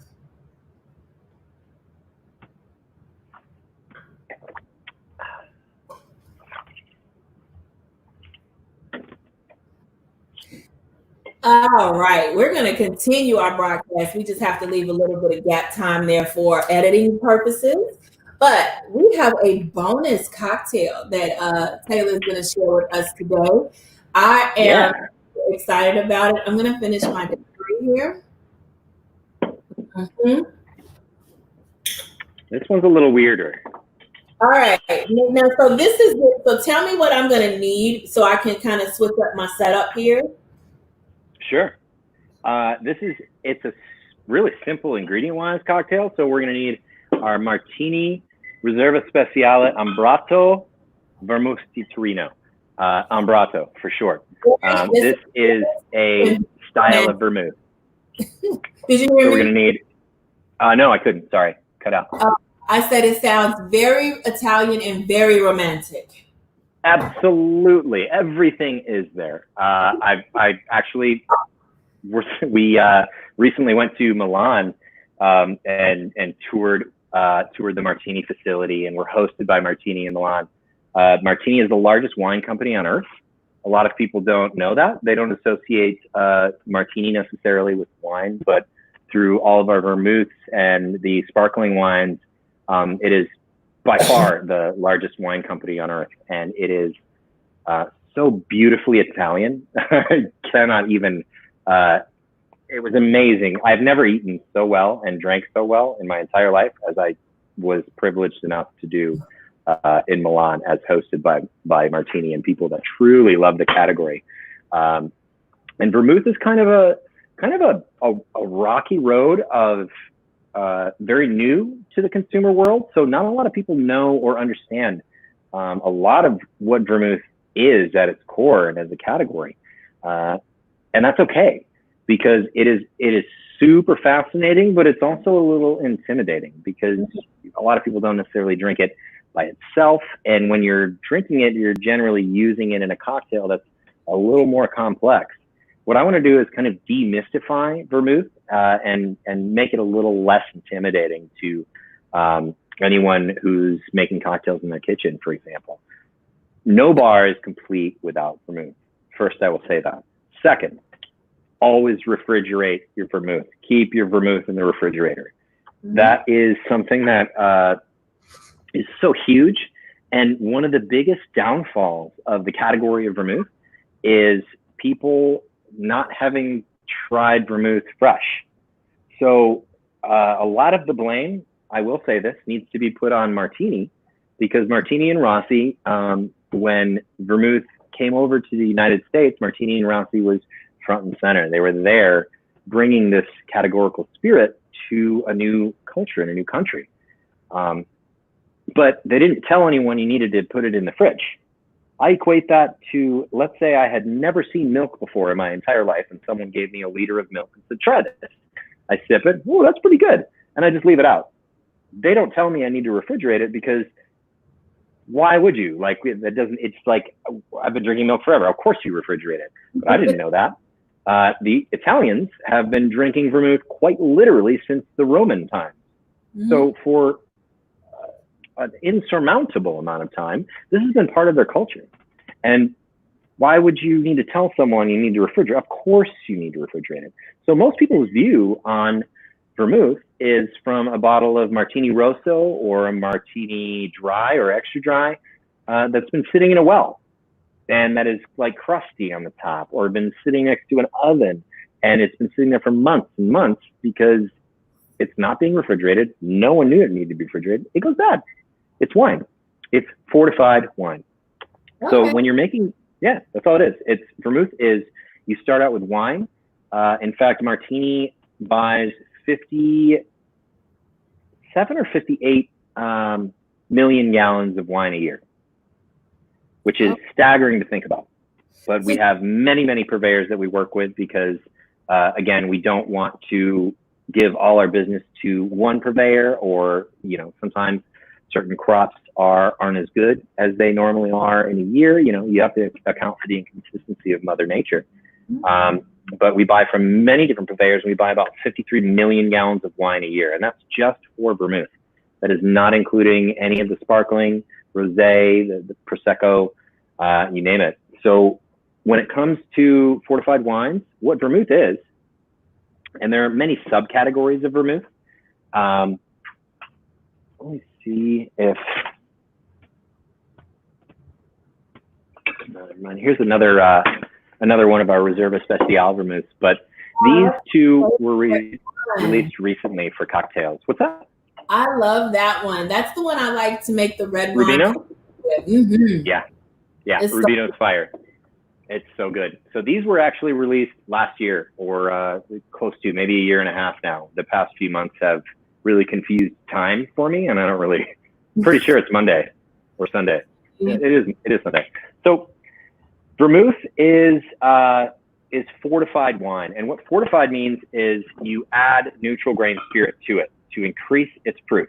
So all vermouth is wine, and then you fortify it with neutral grain spirit. That's just straight booze made from anything that you can make booze out of. A lot of time it's general grain, neutral grain spirit. So a lot of time it's corn, sometimes it's barley, sometimes it's rye. You're just getting alcohol. So there's nothing, you don't want any real flavors added to that. So you take wine and you fortify it, build it up with alcohol. And then another category requirement for vermouth is wormwood. So you have to add wormwood in order for it to be called a vermouth. You can make something called an Americano, which is similar to that, but it's got to have wormwood. So you're basically adding a bunch of herbs and spices. You're adding sugar. Wormwood is one of those botanicals, and then alcohol. And then you have vermouth. Vermouth was originally made, and it is going to be a little bitter. It was originally made as a digestif. So after the Romans got finished just gorging on a bunch of food, they would drink vermouth, which was wine that was generally not very good, that they wanted to make palatable. So they would add a bunch of botanicals to it, they would add sugar, and they would add alcohol. And that would increase the proof of it, and they would drink it as a digestif. So it would help them digest a big meal. If you ever go to Italy, I will say that you will have more espresso than you've ever had in your life. Every hour, you basically just go and have an espresso and sit there and drink it. One thing that I find so fascinating about the Italian culture is every time they meet, it's like a meeting to figure out where they're eating next or what they're eating next. It is just a constant, all right, so we're going to have an aperitivo, which is kind of starting at about 5, which is going to be very low ABV cocktails, maybe something a little higher in proof like a Negroni, and it's going to be hyper bitter and very, very, it'll prime your palate for putting a lot of food in it. So you go to aperitivo hour, you have some snacks, you drink your cocktail, and you talk about where you're going to eat next. And then you rinse and repeat until the end of the night, and then you go to sleep, and you wake up the next day and do it again. It's phenomenal. Yeah. So vermouth is there for that. when you go to Italy, just like when you go anywhere else, leave your Americanism at home. No one wants, we do this thing where we rush here. And so meals are extremely slow. It's nothing for them to have a 2-hour lunch break every day because they believe in taking their time. And so the more, of course, the more metropolitan cities may not adhere to that as much, but the smaller areas and regions and the smaller cities, like absolutely. I'll tell a story. We went to the Vatican and I bought all of these postcards. And so the tour guide, was just like, I'll take them, I'll mail them for you. And I had trust issues, Taylor. So I was like, no, it's okay. I'll do it myself. And we ended up finding the post office. No. We took it, the hotel where we stayed at, the concierge. He was like, yeah, sure. I'll take care of it for you. But, when will you make it home? And I was like, oh, we should be home next week. He was like, okay, well, they'll probably get to where they're going in the next 2 to 3 weeks. And I'm like, excuse me, what? 2 to 3 weeks. And he's like, well, they may be open. They may process the mail today. They may do it next week. I don't know. It'll get there. Happens. It'll get, exactly. That's exactly. It'll get there.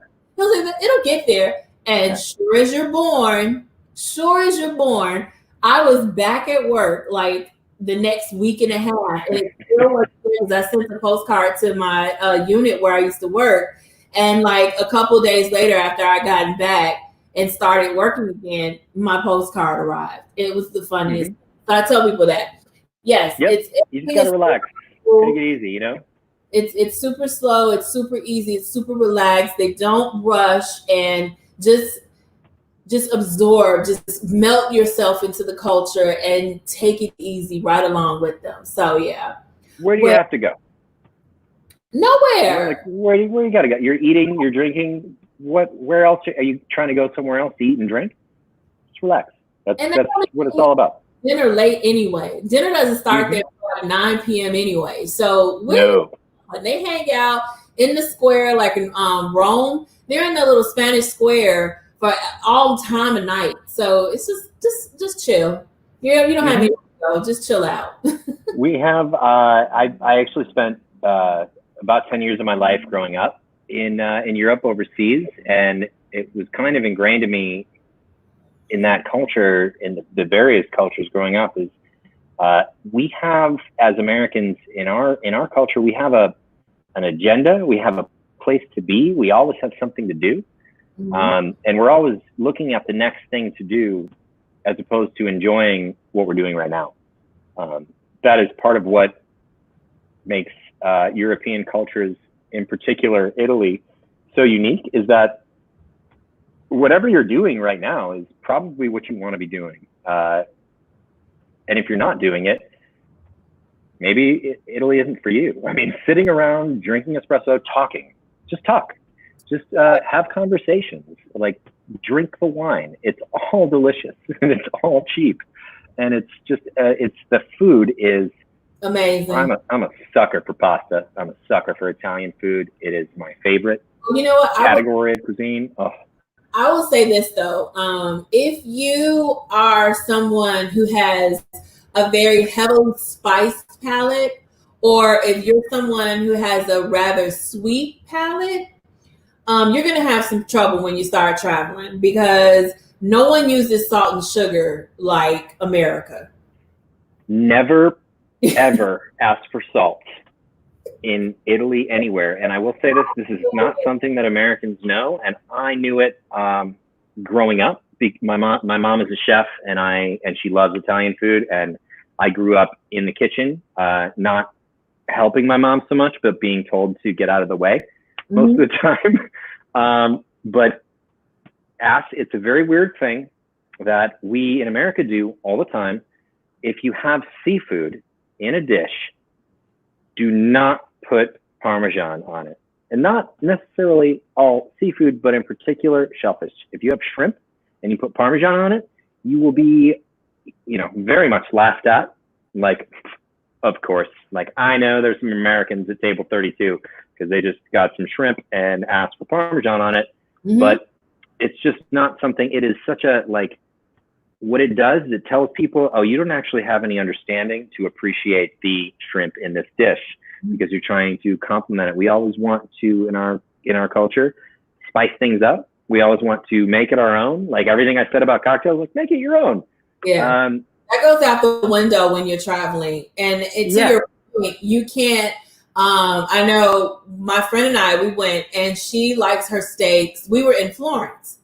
And so I love Florence. It's one of my favorite cities in Italy. Oh my God, it's so gorgeous. And I like my steaks kind of mooing. So I want red, I want some pink in there. She wanted hers well done. And so so the waiter comes. This is another funny story. So the waiter comes and he takes our order. He's like, you want some wine? And we're like, yes, we want wine. He's like, good, I bring you this. And we're like, oh, okay, well, I guess, sure, yeah. So he brings he brings 3 glasses, Taylor. So he pours himself a glass and then he pours us a glass. No problem at all. He takes our order. We both want the Florentine, the steak Florentine. And then she wants hers well done. And he's like, excuse me, what? Yeah, especially with a steak Florentine, that's just, you almost can't. It's tough. It's actually really tough to make. The meat is what you want as well. It's like having a really good steak here. And when you cook it, the flavor is gone. So you want damn near raw so you can really get the essence of the beef. And she wanted it well done. And he was appalled. And I'm sure the chef fell out in the kitchen and just like, these Americans, get them out of here. You know, I'm sure the whole thing. And but the funny part of that story, and then we can start with the cocktail, is he drank all our wine up. Like he kept,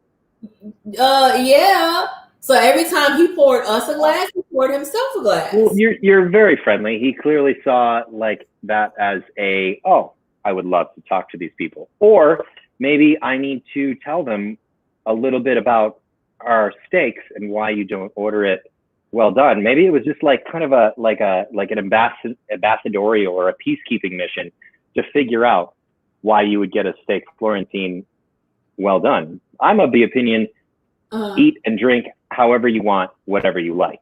It's of no one's. If you like a steak well done, awesome. I'm going to make you the best well done steak you've ever had in your entire gosh darn life.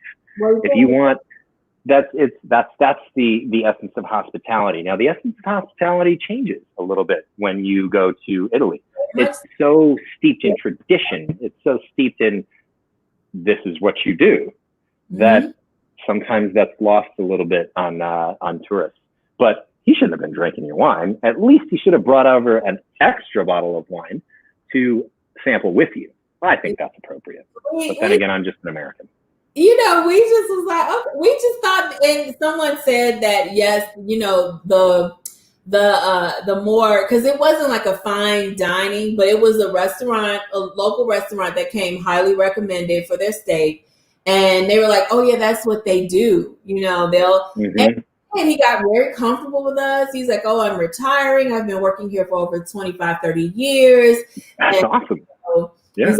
Love my job. I don't want to retire, but my wife said, enough. I'm done. This is it. She wants to travel. She wants to do X, Y, Z and ABC. And he just drank our wine, 2 glasses down. I had never, ever experienced anything like that. Now, the food was amazing.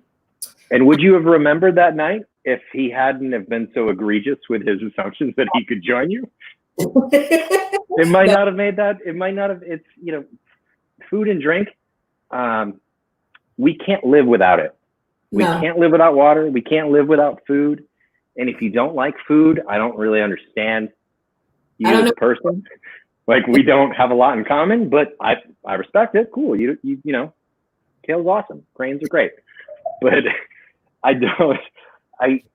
food is something where people have always bonded. People have always really made a connection because essentially you're sitting down and you're sharing an element of sustenance and survival and life that you don't get anywhere else. If you're breaking bread with someone, if you're sharing a meal, that is not only you at a very vulnerable moment, but it's you sharing in the necessities and the gifts that we get from this earth and the talent of people to prepare it.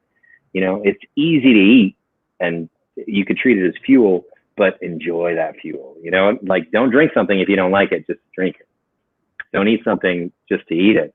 Enjoy it. And the Italians appreciate the minutia and also the extended time it takes to cook and eat anything like no other culture. Absolutely. So, shall I dive into the bamboo? Please. All right. The talk of food made me hungry at dinner time. I know. I was actually just thinking about, again, where I'm going to get my next meal. Talking of Italy, just every opportunity is a collective meeting to figure out where you're going to eat next. So what we're going to do now is we're going to make a cocktail called the bamboo. And the bamboo is, the recipe I'm using is a little tweaked, but it's based off of Boothby's, is it Boothby? Yeah, Boothby World, a collection of the world's cocktails.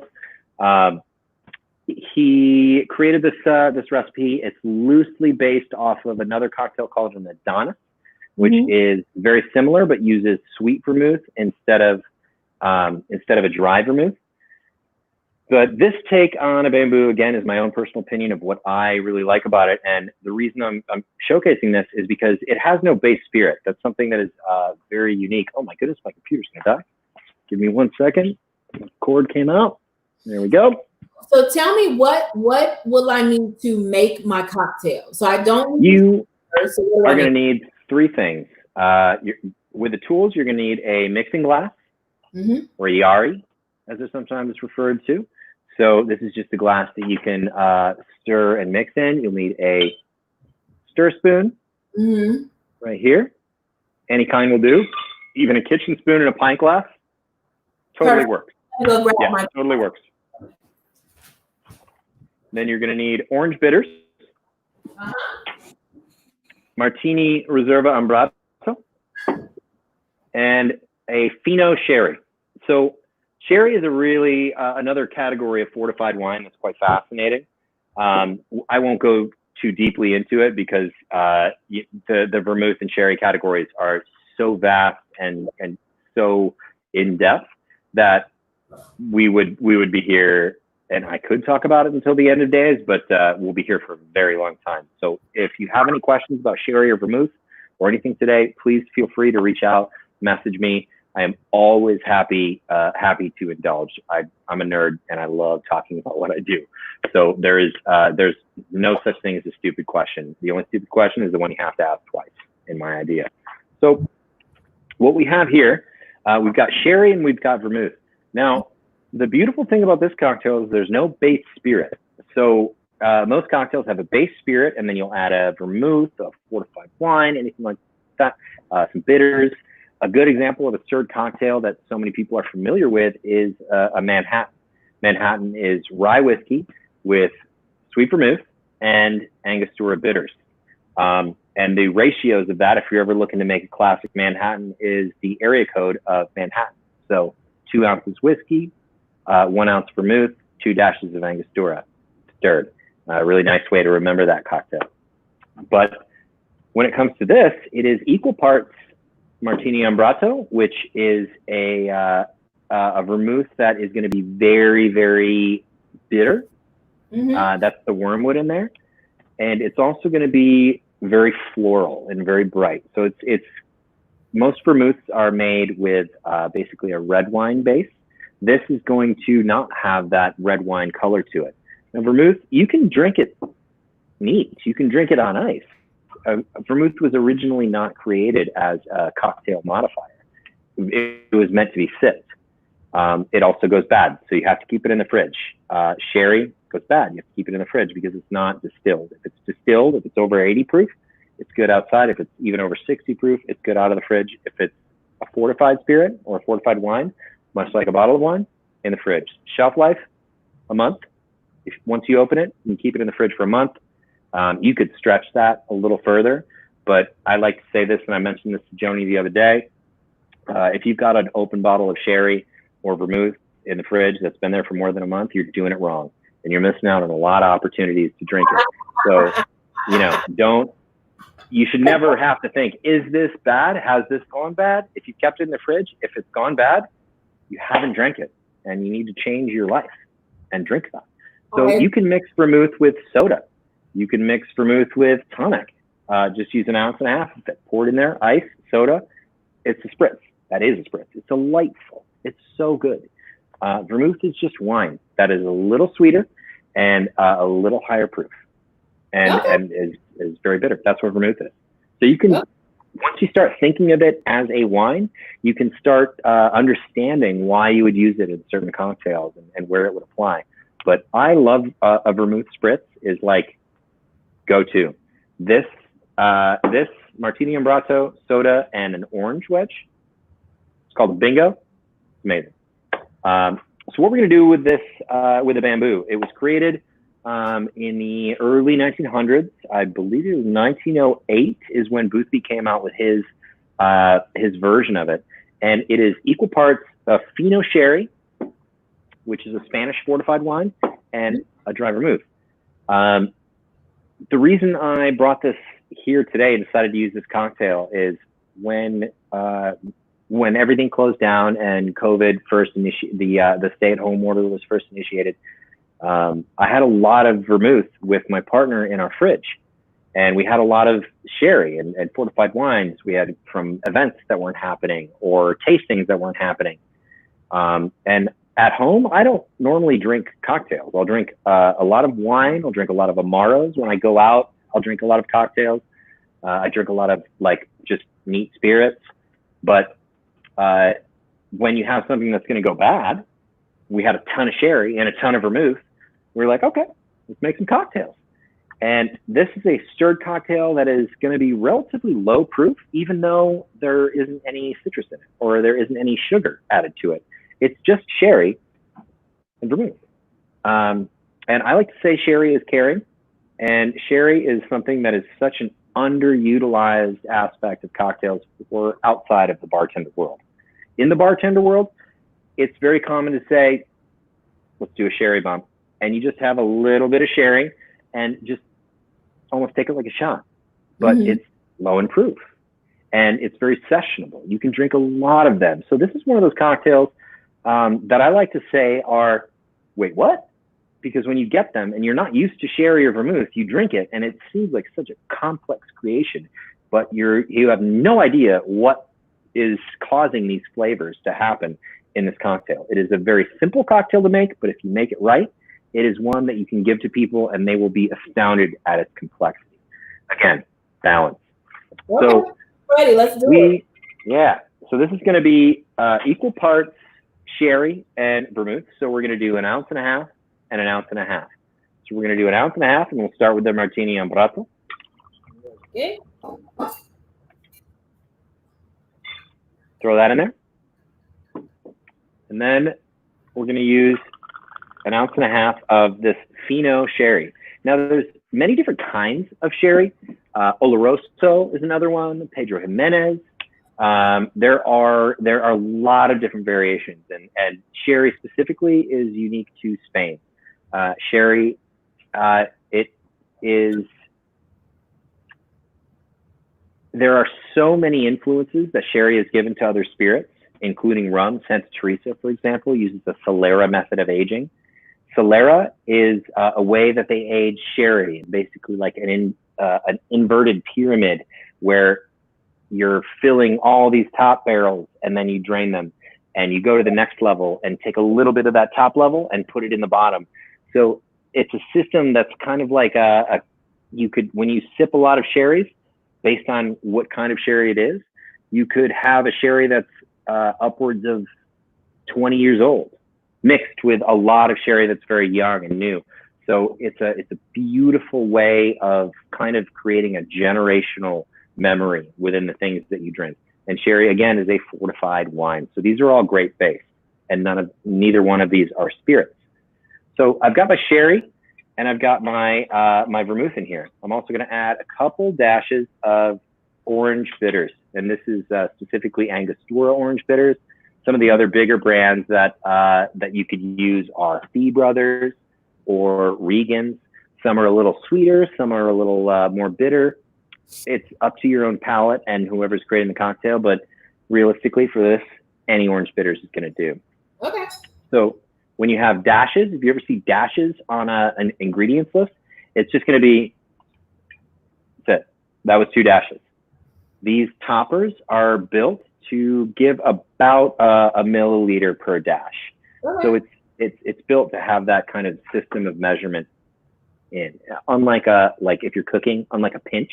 A pinch is like, my pinch is going to be a lot smaller than like Dwayne The Rock Johnson's pinch. That's going to be like a 6 of my pinches. Yeah. So this is a very specific based on the topper of a bottle. And generally what a dash translates to is 1 milliliter, which is also, if you're using a dropper, that's 1 drop. It's built like that specifically for a reason. So what bitters is going to do is it's going to temper the sugar in the cocktail. I talked about earlier when you have acid, you're going to use it to balance out sugar. Bitters can also do that, have that same purpose. So if you're adding bitters, it's not just to add the orange flavor, it's also to balance out the sugar, because sherry and vermouth has a lot of sugar in it. Vermouth in particular is incredibly sweet because it's fortified with wine, botanicals, and sugar. So it's going to have that extra bit of sweetness to it, and Ambrato specifically has that bitterness to it. So this is going to be a bitter forward cocktail, and we're going to be using the sugar to balance that out. So once I have everything in this glass here, I'm just going to add ice to it. Okay, I'm going to get my ice. There we go. Adding the ice. The clock has started. I'm going to stir this for about 30 seconds. And when I'm stirring, a good technique to go with, you have your spoon here and it's kind of spiraled. If you see me spinning it there. Yeah. So that's just to make it spin easily in your hand. I'm essentially kind of like when you're brushing your teeth, you don't want to be gripping it. You want to let it just rest in your hand. So I'm letting the spoon, the back of the spoon, go around the inside of the glass. When I'm stirring it, it's barely in my hand at all. It's just basically being guided. So I'm not actually grabbing it. It's allowed to spin in my hand. And I'm just going to do that for about 30 seconds. And 30 seconds is going to get me that level of dilution that I want. It's also going to chill it a little bit. And because it has no citrus in it, I'm stirring it and not shaking it. Remember, citrus is shaken, always. And a great way that I like to remember that is if I'm in a bar where there's, like salsa music going on and it's amazing and people are shaking and dancing, that's a daiquiri. A daiquiri is a party drink, and you're not going to want to stop partying to stir. You're going to want to shake it. Citrus, shake. Stirring. All right. So that's going to be a little bit too diluted just because I was talking while that was going on and showing examples, but generally about 30 seconds is going to get you the level of dilution that you're going to need. So we're going to take this Hawthorne strainer that we used for this last cocktail, as well as a mash strainer. We are going to double strain it. When I say double strain, I mean using both these strainers. If you're pouring something over ice, if you're shaking it and then straining it over ice, you don't need to double strain because there's already ice cubes in there. So it's not going to have that clean, crisp look. But for this, I've got this beautiful coupe with a little bit of a gold rim there. This is going to be, it's only 3 ounces of booze or of ingredients. So it is a little bit smaller in volume than a daiquiri. And I'm just going to strain that into there. It's a little bit more volume because I let it dilute a little too much while talking. But that is the right height that's going there, and I don't necessarily want to waste that. So again, for later. So this is going to be a very crisp and very clean cocktail. And at the end of it, what I'm going to do is I'm going to express a grapefruit peel over the top of it. A little earlier, I mentioned that the outside of fruit has all the oil, and you don't want any of the pith. So I've just got a grapefruit peel right here. And what I want to do is I want to take it peel side out. So the inside, that would be the pith. And I had a good sharp blade on it, so I didn't cut too deep into the pith, which is great. But this is the outside of the fruit. So that's the outside. Got it. So I just want to take that and bend it. So I'm basically expressing the oil over the top. And you'll be able to see the oils come out. You could even take the peel and express it on your hand. You'll see the oils kind of pop out of it. And that's where that smell comes from. That's where you smell that grapefruit. You smell that orange. That is essential oil. So I want that expressed over the top because I want it to be on the nose. I don't necessarily want it to be in the palate of the cocktail. Right. And oil, being insoluble in water but soluble in alcohol, is going to float right in the top, and then a little bit of it is going to be soaked in the cocktail. So it's going to just be beautifully floral and citrusy on the nose, but it's not going to necessarily change the body of the cocktail. Got it. And again, I'm not going to take this and put it in here because it's such a clean and clear cocktail. It's such a beautiful presentation. If I jam this in there, it's not going to really do anything. Also, my fingers have been on this. The fruit, who knows where the fruit has been? Gross. It doesn't need it. It doesn't need it. But what that garnish did do, you may not see the garnish, but it's there, and it adds to the nose. Okay. So, salud. Salud. Yep. How's that taste? 2 tastes. Love it.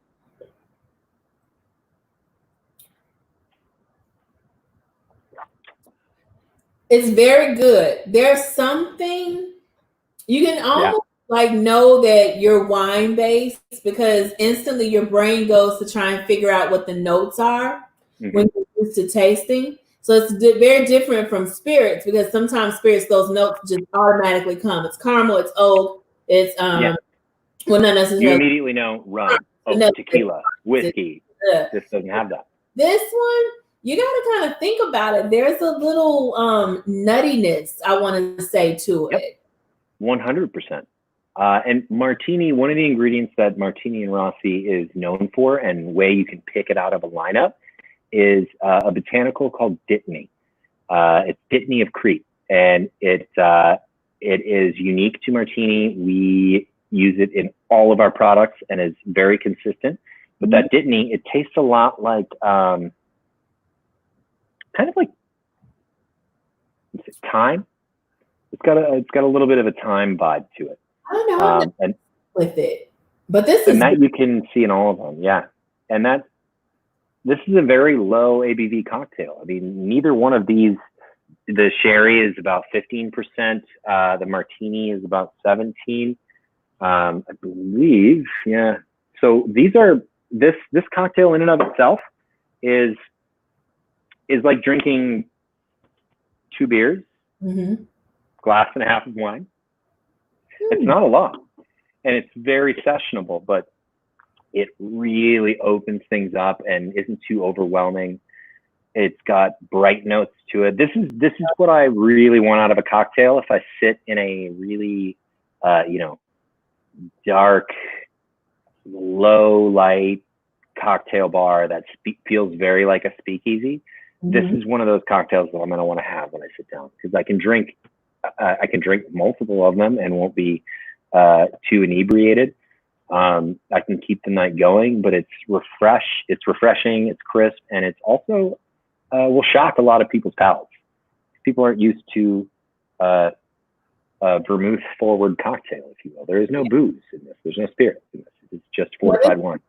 Very good. I would totally. This is definitely a summertime cocktail. I understand. I see what you mean about maybe a less of a volume because you need to drink it cold. You don't want it to get warmed up, in my opinion. If you let your cocktail warm up, you're doing it wrong again. I would do a nice piece of fish with that would be awesome. Mm-hmm. I don't know, even like some type of like a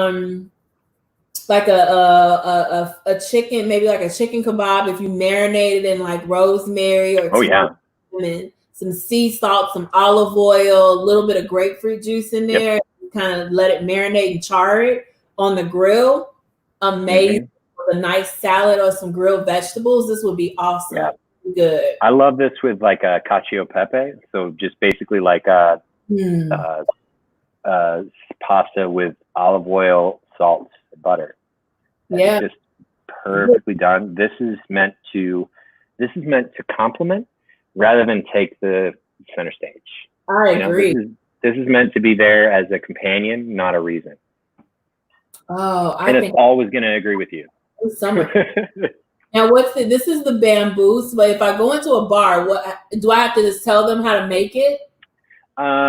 It is a very classic cocktail. It's very simple. If you go into most cocktail bars and you order a bamboo, the bartender may know what you're talking about, but may have to, like going back and Google the recipe.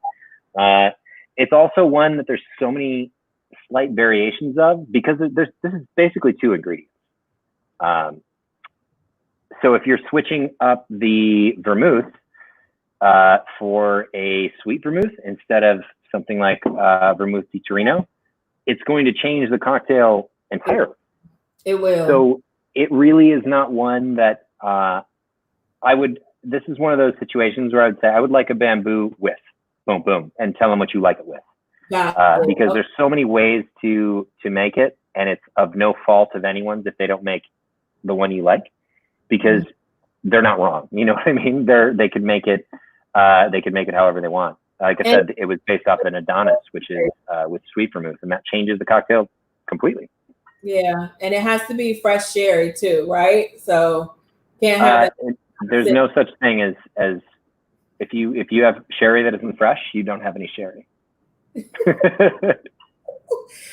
There may be some bars that would disagree with that one in the name of profit of a P&L statement. So we'll leave it there.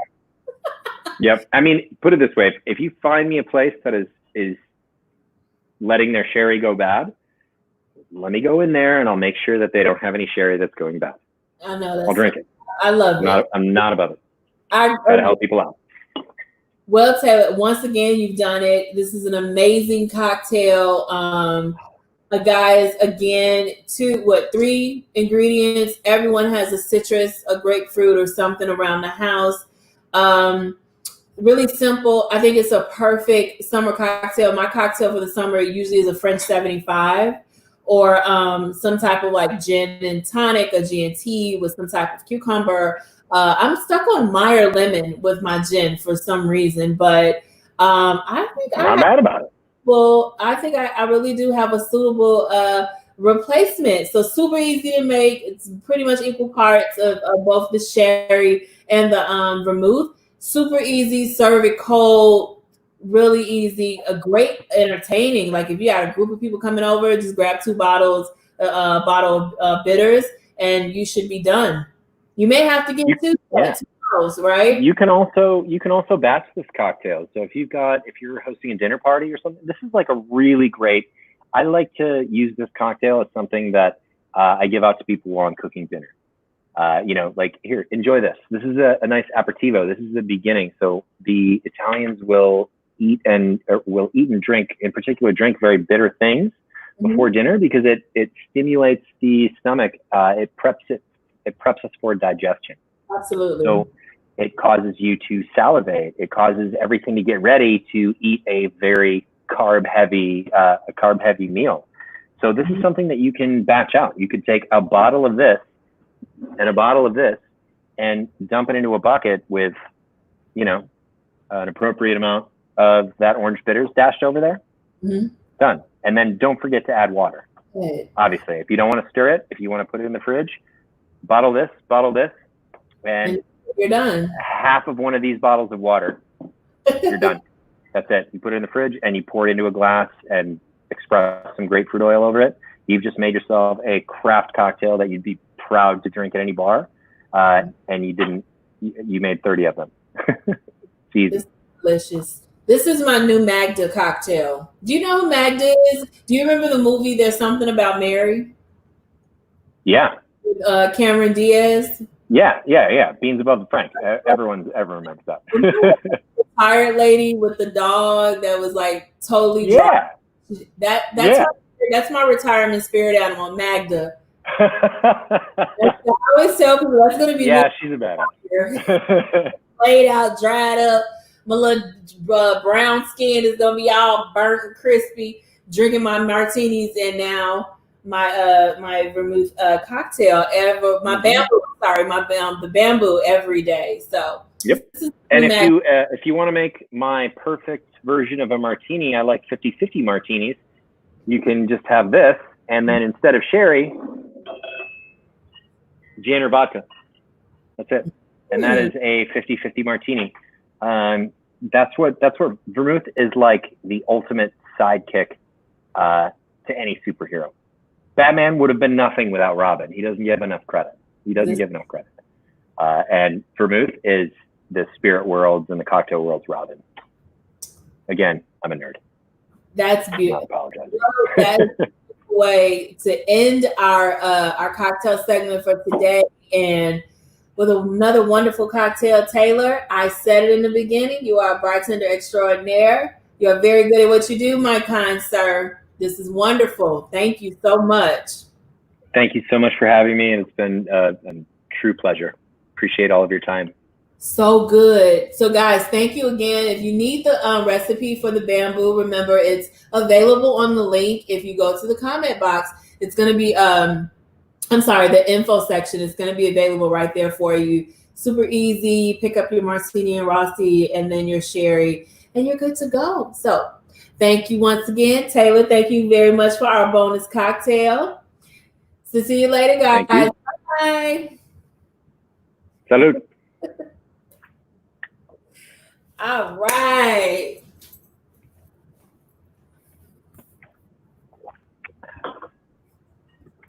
Carl?